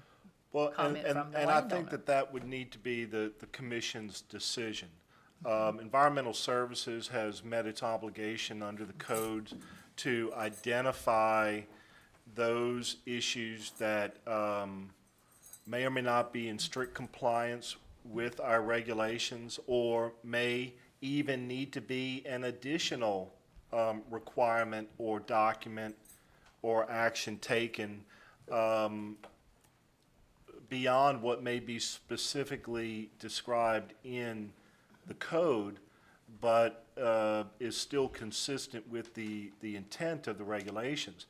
You know, as you know, Ms. Casdabon, every development has some unique element within it. Correct. And it's impossible to structure regulations to address every unique element of every proposed Correct. development. So I think it is just one of those examples where in doing its, meeting its responsibility, Environmental Services has identified this issue. How the commission wishes to address it is up to you. Correct. And again, this statement, no work order would be issued until DHH is, satisfied with the conditions. So that's what I'm just saying. I just want to make sure that we do it subject to staff comments, that Mr. Shane understands this is what we will do before any work order is permitted. Shane, before I recognize you, let me get the rest of the commissioners. Mr. Matthews? Yeah, first of all, one kind of, I guess, more of a housekeeping or curiosity. Staff, on this thing at the entrance, there's a area that says not apart, and there's a note that the not apart area shall be subject to item 14, and it's something of a no smoke easement. What is that? You know what that is? Anybody know I've heard the what a no smoke easement is? was part of the requirement for the preserve next to it. Okay, so that means that you couldn't have any fires or something on there, that smoke? If you can somebody can clarify. Sorry to come up, but part of the Nature Conservancy's endangered species is that there's a fire regiment that they have to keep up. That's one reason these species are endangered, because we stopped burning so much. This whole parish used to be nothing but pine line savanna that burned every few years from, south of Folsom down to the lake. And so the Nature Conservancy every few years burns parts of it. And that was put in, I've talked with Ms. McGinnis about, that was put in because of that. They don't want people to complain about the smoke from the burning of their property. No, okay. Just, I couldn't figure out what in the heck that was. The other thing, I'm concerned about this, the sewage discharge. It looks like, first of all, we didn't get the comments to deal with or to look at prior to tonight. The developer didn't get a chance to look at them. I'm not faulting anybody, but it just seems like nobody's in a position to really address what needs to be there or not needs to be there, or what has happened in the past to give permission for this discharge or not. I think personally, until that's cleared up, whether we have the right to discharge the sewerage over this adjacent landowner's property or not, is, I think, a serious question. And I know Jeff talks about the servitude of drain, but I'm still concerned that it's a different type of drain. I'd like to table this until next month so we can answer that question before we give approval. And I'll make that as a motion. Wait. Wait a minute now. I'm not going to recognize the motion right now. We have several commissioners that have other questions, and then, I'm sorry, you're right. okay. Mr. Willie? Mr. Shane, let me get all this straight. I don't have a problem accepting the DEQ, permit. If they say, okay, it's okay to discharge, that's fine. But it's a privately maintained ditch outside the subdivision. And is there recorded drainage servitude through that private property? No.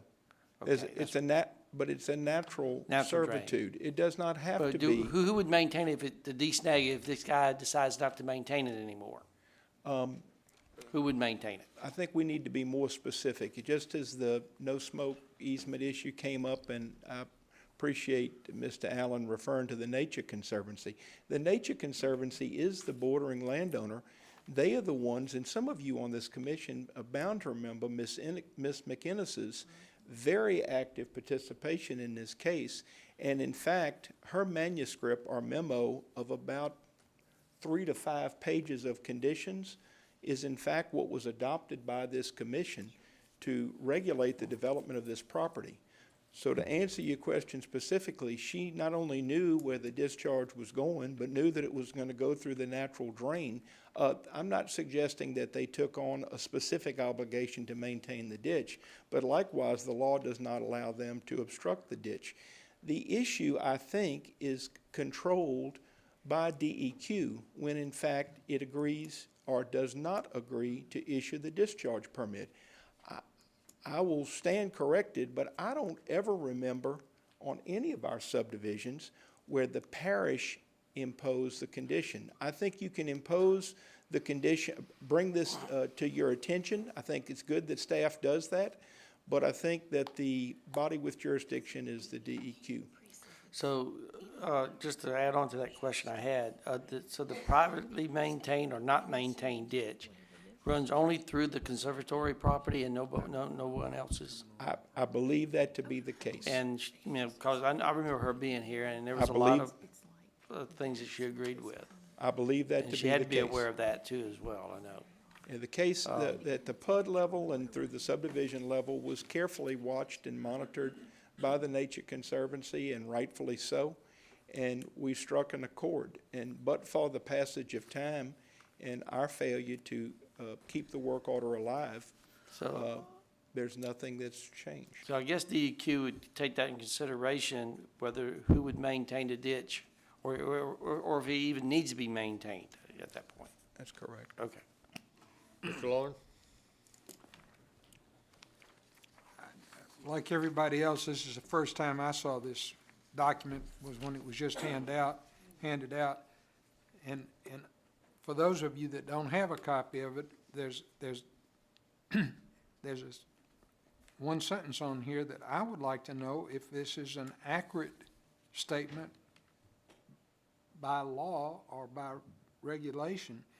If the proposed discharge enters from the wastewater treatment plant, enters into a privately maintained ditch, they don't define that, the DES will require from the adjoining landowner and the creation of a recorded drainage servitude.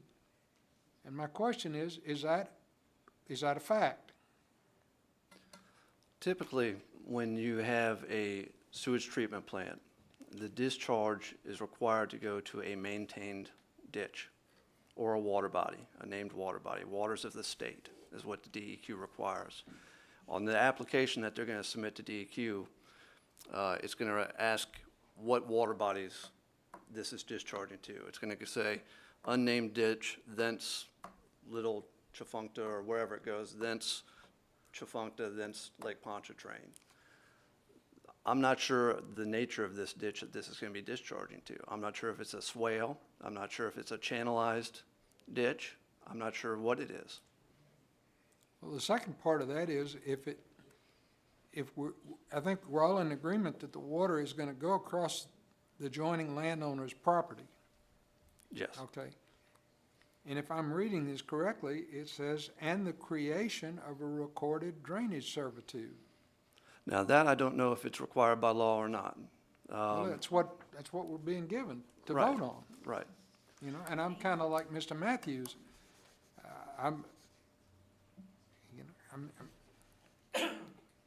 We need to follow whatever the regulations and the rules are, and if we don't know what the rules are, and we don't know what... The issue there is if and again, I don't know the nature of this ditch or swale or whatever it is. If it's blocked, then you're going to have 24,000 gallons per day pooling up. And perhaps the developer can let us know a little bit more about that ditch. Is it a channelized ditch, or is it just overland flow? As I understood what Mr. Shane said, it's just a swale,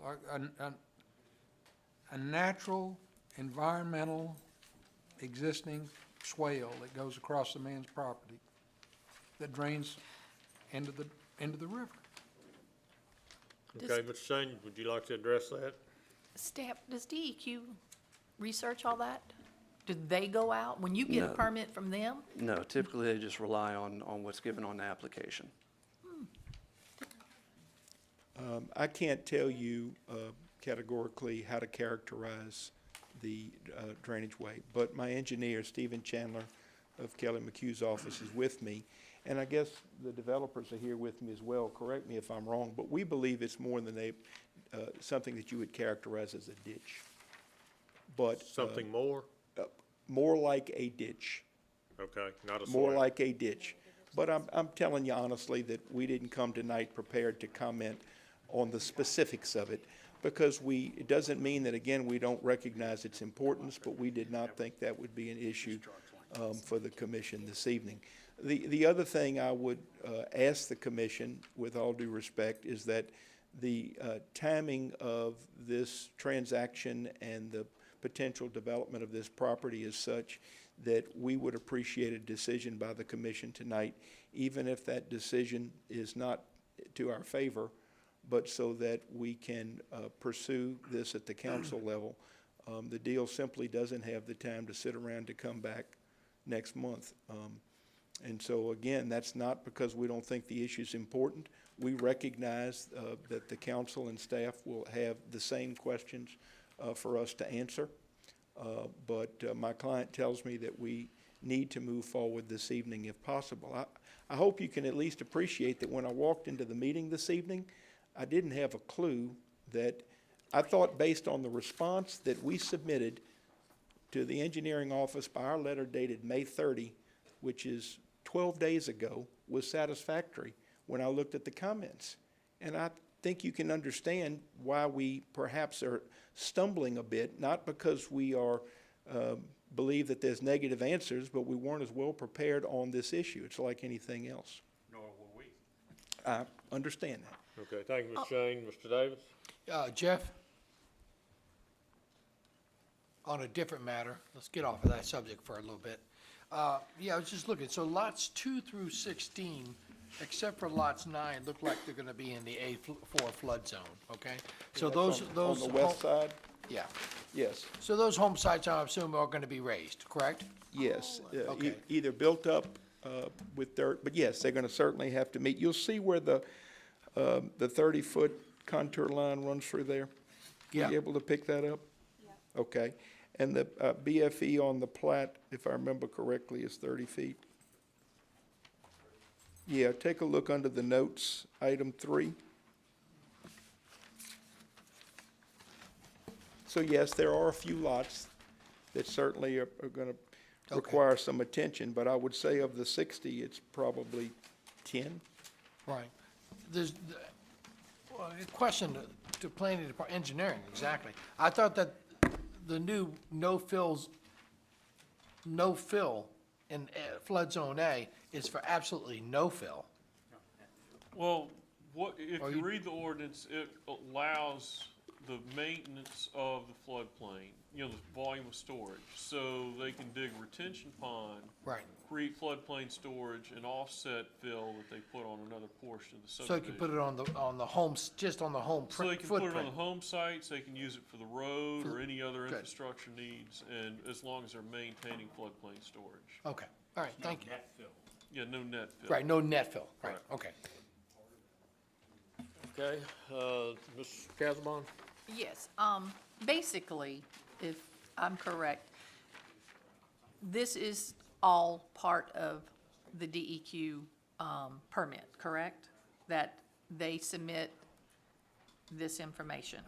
In other words, DEQ, when he gets that permit from DEQ stating where the drainage, et cetera, and runoff, comes in, that's what we have to follow, is that correct? I'm not sure I understand the question. The DEQ permit precedes anything, I mean, it's the permit that the parish has to have. It supersedes whatever, I mean, is that correct? Yeah, basically, in order for them to do any wastewater discharge, they're gonna have to have a DEQ permit. Correct. DHH permits the PAC plant, DEQ permits Correct. the discharge. So my point is that I don't have a problem. I understand that y'all are on it. I think it's been brought out and everyone's very aware now of what we're looking for and the information that is needed. That, you know, to table this again, just to get an answer on, you know, is it private, you know, if the landowner has been notified and so on through those permits, that is part of what you require. This is one of the statements. So if we say no work order will be issued until the submitted plans and specifications are approved by DHH and staff Yeah, comments. sure, you can certainly approve per staff comments. You know, per staff comments, that this particular ditch thing will be taken care of, and notification and the correct notification. And that's what we've usually done in the past. I think because we didn't have this, we were thrown a loop in the information, but I feel that all the information would be submitted and no work order would be issued, and the correct notification of landowners and everything would be fulfilled in this. And I know we have a table on the floor, but did anybody second it? I'll make a motion to approve, subject to the staff comments. Like no work order will be issued until all stuff has been presented. All right, Ms. Casamon has a motion to approve, subject to staff comments. I'll Do I second. hear a second? I'll second. But I have a Second by question Mr. Willie. also. All right, wait a minute, we still got some other commissioners. Mr. Dunn? Yes, sir. I'm the old man on the block, so just bear with me on this, please. From what I understand, zoning committee okayed the land use. The planning committee originally okayed all this, and it met all the requirements from all engineering departments and the parish to go ahead and be built. They just are asking for the okay to renew it. Correct. But everything else was all right previously, it's just lapsed. Is that correct? That is correct. So why are we arguing about what's going to happen to the Chifuncta River when all this was approved in the first place? Good question. Yeah, it may have been an error, but it's come back before us and to deal with, and we have a motion and a second on the floor to approve per staff comments. And for that, Mr. What that means is that they cannot go forward until they have all of this Right. permits and stuff that this staff needs to prove that it's done correctly. And we have done that before, that we have approved, subject to all staff comments being completed. And that was my motion. Rich? I'm going to go back to Pug's comment. I'm not ready to support that motion. We've got a requirement here that they create a recorded drainage servitude, but nobody seems to know if we even have the right to do that. I think we ought to approve this subject to the normal DEQ requirements and not staff comments. Or both. Well, but I if we would say just- subject to staff comments, then I'm looking at these 4 items, 3 of which I don't think anybody has an issue with. Right. But this one comment that Pug read aloud that we really haven't gotten our handle on, I don't want. I'll I amend don't want it okay. to that, to the DEQ also, permit. I was just adding those other 3 in. That's what I meant when staff, we want to add those in also, that those are completed. So I will amend it to state that, according to the DEQ permit and other staff comments. Mr. Willie, That's a you good was the point. second on that. I Do you was agree? second, yes. Okay, you have some I other just comment? had, back to that drainage servitude again. So in the DEQ permit process, when you submit the information, they may come back and say, and ask that, to require recorded drainage servitude, right? No, typically, what you submit is a discharge application. To the And body it- of water. That's right, and it asks you how it's getting to its ultimate, to the lake. How is it gonna get to the lake? And typically that involves, it goes to the unnamed ditch, thence to another unnamed ditch, thence to so-and-so water bodies, to so-and-so water body to Lake Pontchartrain. So they don't worry about the maintenance of that ditch? No, they're not gonna be looking at that. They'll take a look at whatever's on that application. You have to submit a topographic map that outlines where that's going, but it doesn't show any kind of property boundaries. It's just a regular Okay. topographic. So what happens if it has to be maintained and it's not maintained? What does the parish do at this point? If he gets the permit and gets approval? Well, if, it may drain fine. It may Yeah, drain but I fine. mean, if it doesn't, If it what doesn't, happens? then you could have standing water out there for quite some time. I'm not sure what, what kind of swale it is. I'm not sure if it's gonna Somebody adequately would take. have to deal with it though, wouldn't Yeah, it? that's what I'm saying. And that would be whoever has the discharge permit, is that correct? Well, But it's private property. I don't know, I don't know how they would deal with it. They can't modify the adjoining property without the adjoining property's own, permission. Okay. Mr. Matthews? I got a problem doing this. What we're doing is we're just abrogating our responsibility to staff. I think we have a responsibility to determine whether we approve this or not, whether it has the right permits, requirements from landowners or whatever. And just saying, turn this over to staff and they won't issue a work order until such time as everything's fine. That's kind of what we're supposed to be here for, rather than just let staff do it. Why don't we just let staff do all of it and let us go home early? I'm very much not in favor of just turning something like this over to staff. And again, I'd like to make a motion to table. We have a motion and a second You on have the a floor. motion and a second to approve per staff comments. We also. But a motion to table takes precedent. I No, no, believe. no, not per staff comments. Per staff comments minus the one. Is that correct? Right, right. Correct. All Okay, right. but the motion to table takes precedence over the motion to approve. Is that correct? There's a motion on the table, it's been seconded, and then the chairman recognized it. The chairman did not recognize the original motion to postpone or table. That's correct.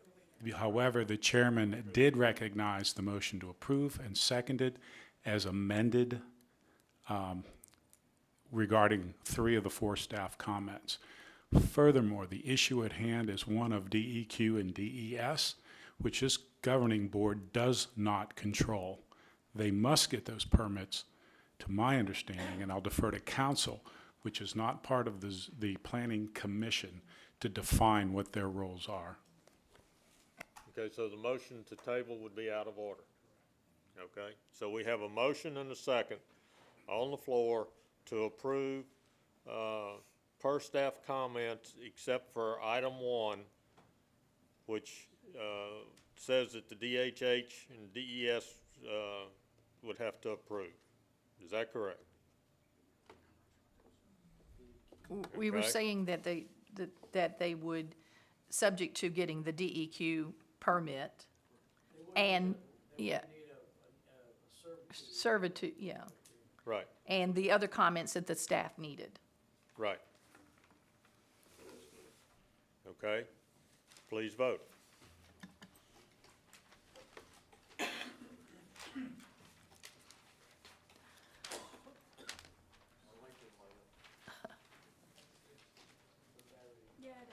Motion carries. Thank you.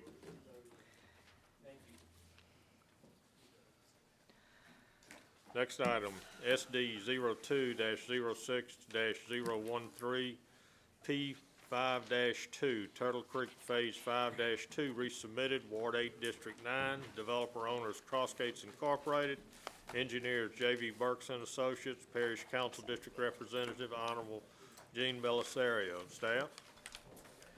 The preliminary plans and hydrologic study have been reviewed by this office and an inspection was made of the site. Paul, It is- speak up a little bit.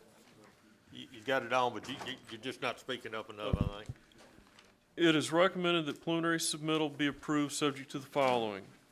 Number 1 is okay. Traffic comments, number 1 through 3 are okay. A funded maintenance obligation in the amount of $15,000 is required in accordance with subdivision 499 for existing parish roads to ensure that repair of any damage to a parish road resulting from construction activity in connection with the subdivision. No mandatory developmental fee is required at final submittal in accordance with ordinance 499 since the public hearing was held prior to January 1st, 2005.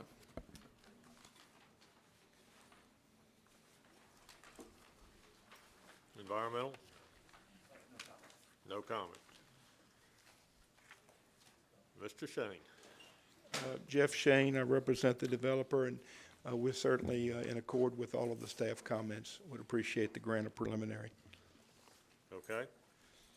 Anyone else in the audience wish to speak on this item? I'll close the floor to the public, bring it back to the commission. Mr. Randolph?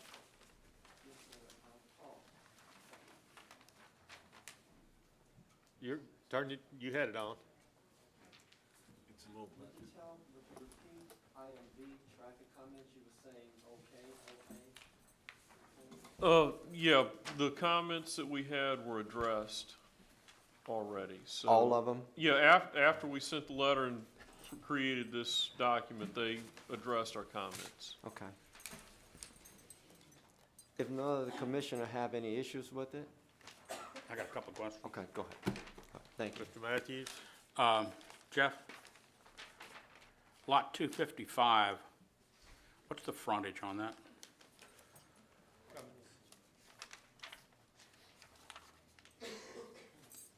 My plat says 38.95 feet. That can't be right. It's 38 plus 27 plus 34, so it's roughly about 80 to 90 feet. 90 feet. There's 3 dimensions there, because those lines, it's not a continuous line. Okay. And the frontage on 263, that is 77.74. Lot,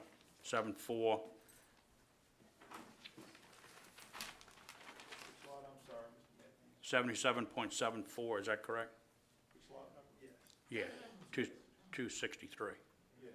Okay, it's all just in different fonts, and I wasn't sure exactly what it meant, so I'm concerned with this lot being 38 feet. All right, that takes care of it. Okay, Ms. Casamon's not there, but her light's on, so. Any further discussion? Do we have a motion, Mr. Randolph, you had a motion to approve? I'll second. We have a second by Mr. Lawrence. Please vote.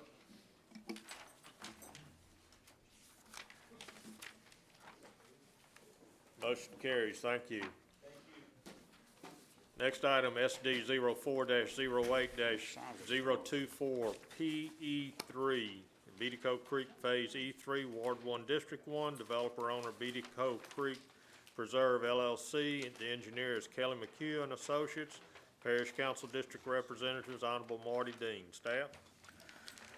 The preliminary plans and hydrologic study have been reviewed by this office and inspections made of the site. It is recommended that preliminary submittal be approved. No maintenance obligation is required since this is an extension of a private subdivision. No mandatory developmental fee is required at final submittal in accordance with ordinance 499 since a public hearing was held prior to January 1st, 2005. All right. No comments by Environmental Services, so Mr. Morone. Thank you, Mr. Doherty. Paul Marone on behalf of Beatico Creek Preserve. Excuse me, as you'll see from the plan, this is another phase of the project. It's very few lots, very large lots for this particular development. We've got a little over 14 acres. We're only proposing 4 lots. Bringing into commerce, we had some requests for larger lots, so this is an attempt to meet that and bring that product online. Staff comments are very minimal. What is there, we have no objection to, with the exception of one item, and I don't know if this is still on the staff list that you have, but in the original staff comments that we had, excuse me, that comment is at the final stage.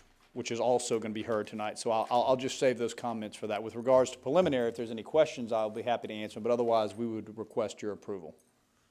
Thank you, Mr. Morone. Anyone else in the audience wish to speak on this? I'll close the floor to the public, bring it to the commission. Mr. Davis. Yeah, Paul, you couldn't make them any bigger? That's as big as we could go. Wow. It's huge. I see the point, I was gonna say, are they residential, or you use these for the? They are all Really? residential, and 3 of the 4 are under contract. Wow, okay. I make a motion to approve. Motion by Mr. Davis to approve. Mr. Lauren, you second it? Okay. Any further discussion? Please vote.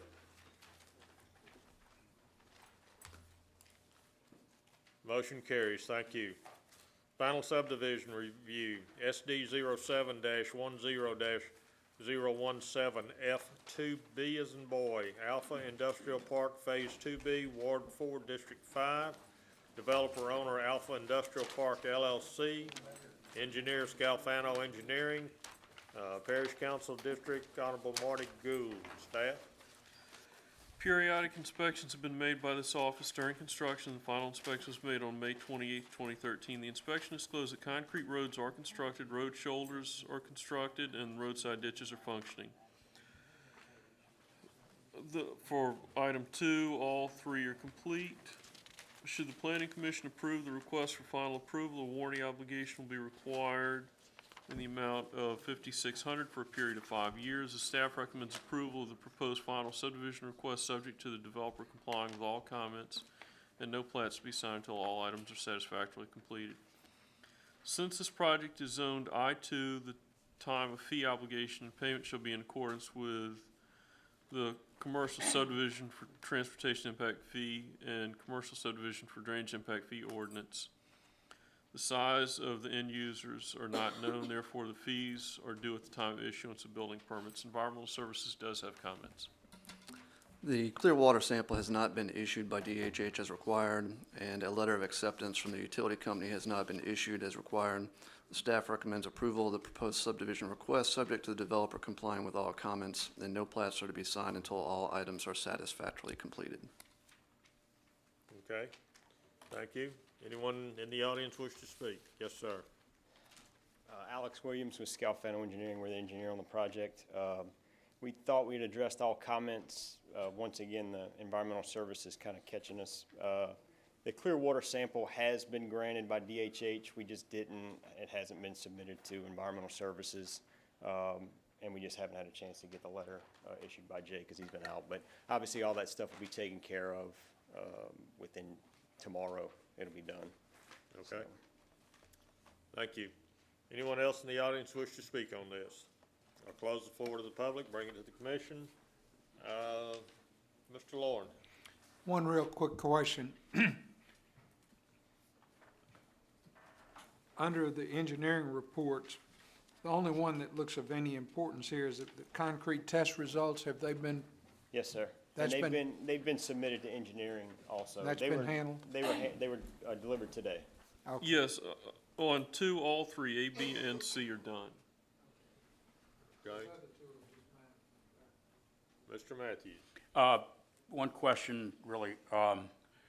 The end of Alpha Boulevard is a dead end. Is that going to be something that's permissible, or do we need a cul-de-sac there, or what? We have a turnaround built in right now. It's temporary on either side. The street is permanently constructed to the property line, and we have aggregate hammerhead turnaround built right now. Okay, and that's because you're planning on There's extending this there's further? Or- potential for another phase that goes east of here. The road would extend to the next phase, so we did a temporary turnaround just in the meantime. And the engineering department wants to remove the including roadside ditches from covenant number 13. Is that because there are no roadside ditches? Is that? There are roadside ditches. There are roadside ditches? Mm-hmm. Then why are we removing that from 13? Paul? It says, all drainage servitudes, including roadside ditches shown, will be maintained by its respective lot owner or adjacent lot owner, and you're saying remove, including roadside ditches. Parish should. Roadside ditch is parish maintenance. Right. It's in the road right of way. Okay. answers my questions. Okay. Move to approve. We have a motion to approve. We have a second. We have a second. Please vote. Motion carries. Thank you. Appreciate it.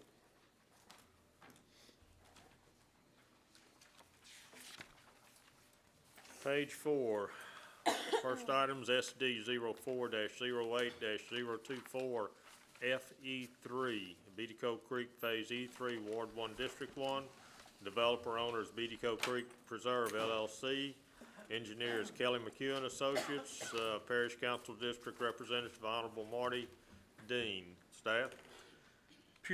Periodic inspections have been made by this office during construction, and the final inspection was made on May 28, 2013. The inspection disclosed that all infrastructure was constructed during previous phases. The following uncompleted items exist at the time of final inspection. Add the following note to the final plat. No building permit can be issued for lot number 232 until Beatico Parkway is constructed for the full width of the lot. No warranty obligations required. The staff recommends approval of the proposed final subdivision request subject to the developer complying with all comments and no plats to be signed until all items are satisfactorily completed. No mandatory developmental fees are required since the public hearing was held prior to January 1st, 2005. Okay, Mr. Morone. Thank you, Mr. Chairman. Paul Morone again. Comment 2A was what I referred to at the prior case. The current ordinances of the parish require that any lot coming in has to have paved frontage the entire width of the lot. Obviously, Lot 232 does not meet that requirement. However, Lot 232 has about 110 feet of paved frontage, which is more frontage than the parcels across the street have. I talked to Mr. Magner in engineering about this. He said that since it was a code item, it had to be noted that the proper plan of action to seek relief would be to ask the commission for a waiver of that particular item under this circumstance where there's clearly enough frontage to safely allow ingress and egress into Lot 232. So we would request that waiver for that particular item, and otherwise we would request final approval for these 4 lots. Thank you, Mr. Morone. Anyone in the audience wish to speak on this also? I'll close the floor to the public, bring it back to the commission. Mr. Matthews.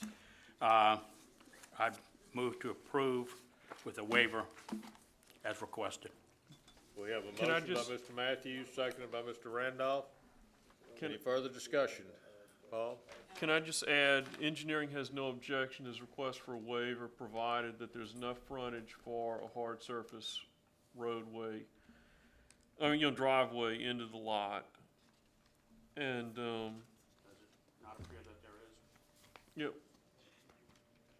We have no Yeah. objection to that qualification. okay. Okay, we have a motion and a second with the addition, staff comments. The attorney agreed to the waiver. Please vote.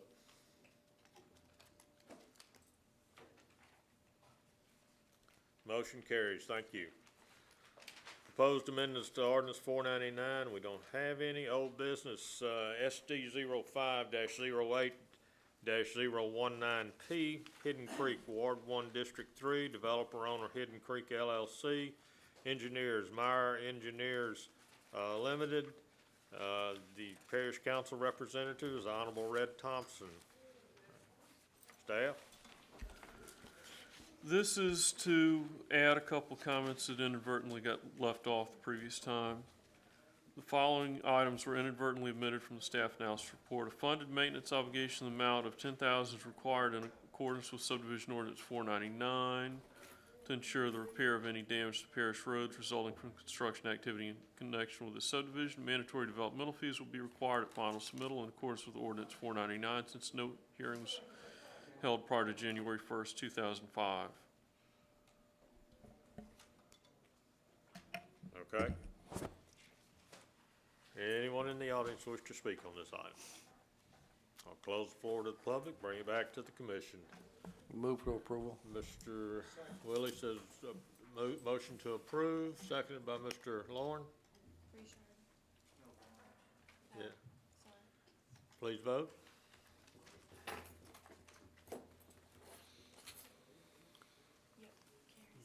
Motion carries. We have, thank you. We have no new business. I'll accept the motion to adjourn. Move to adjourn. Thank you.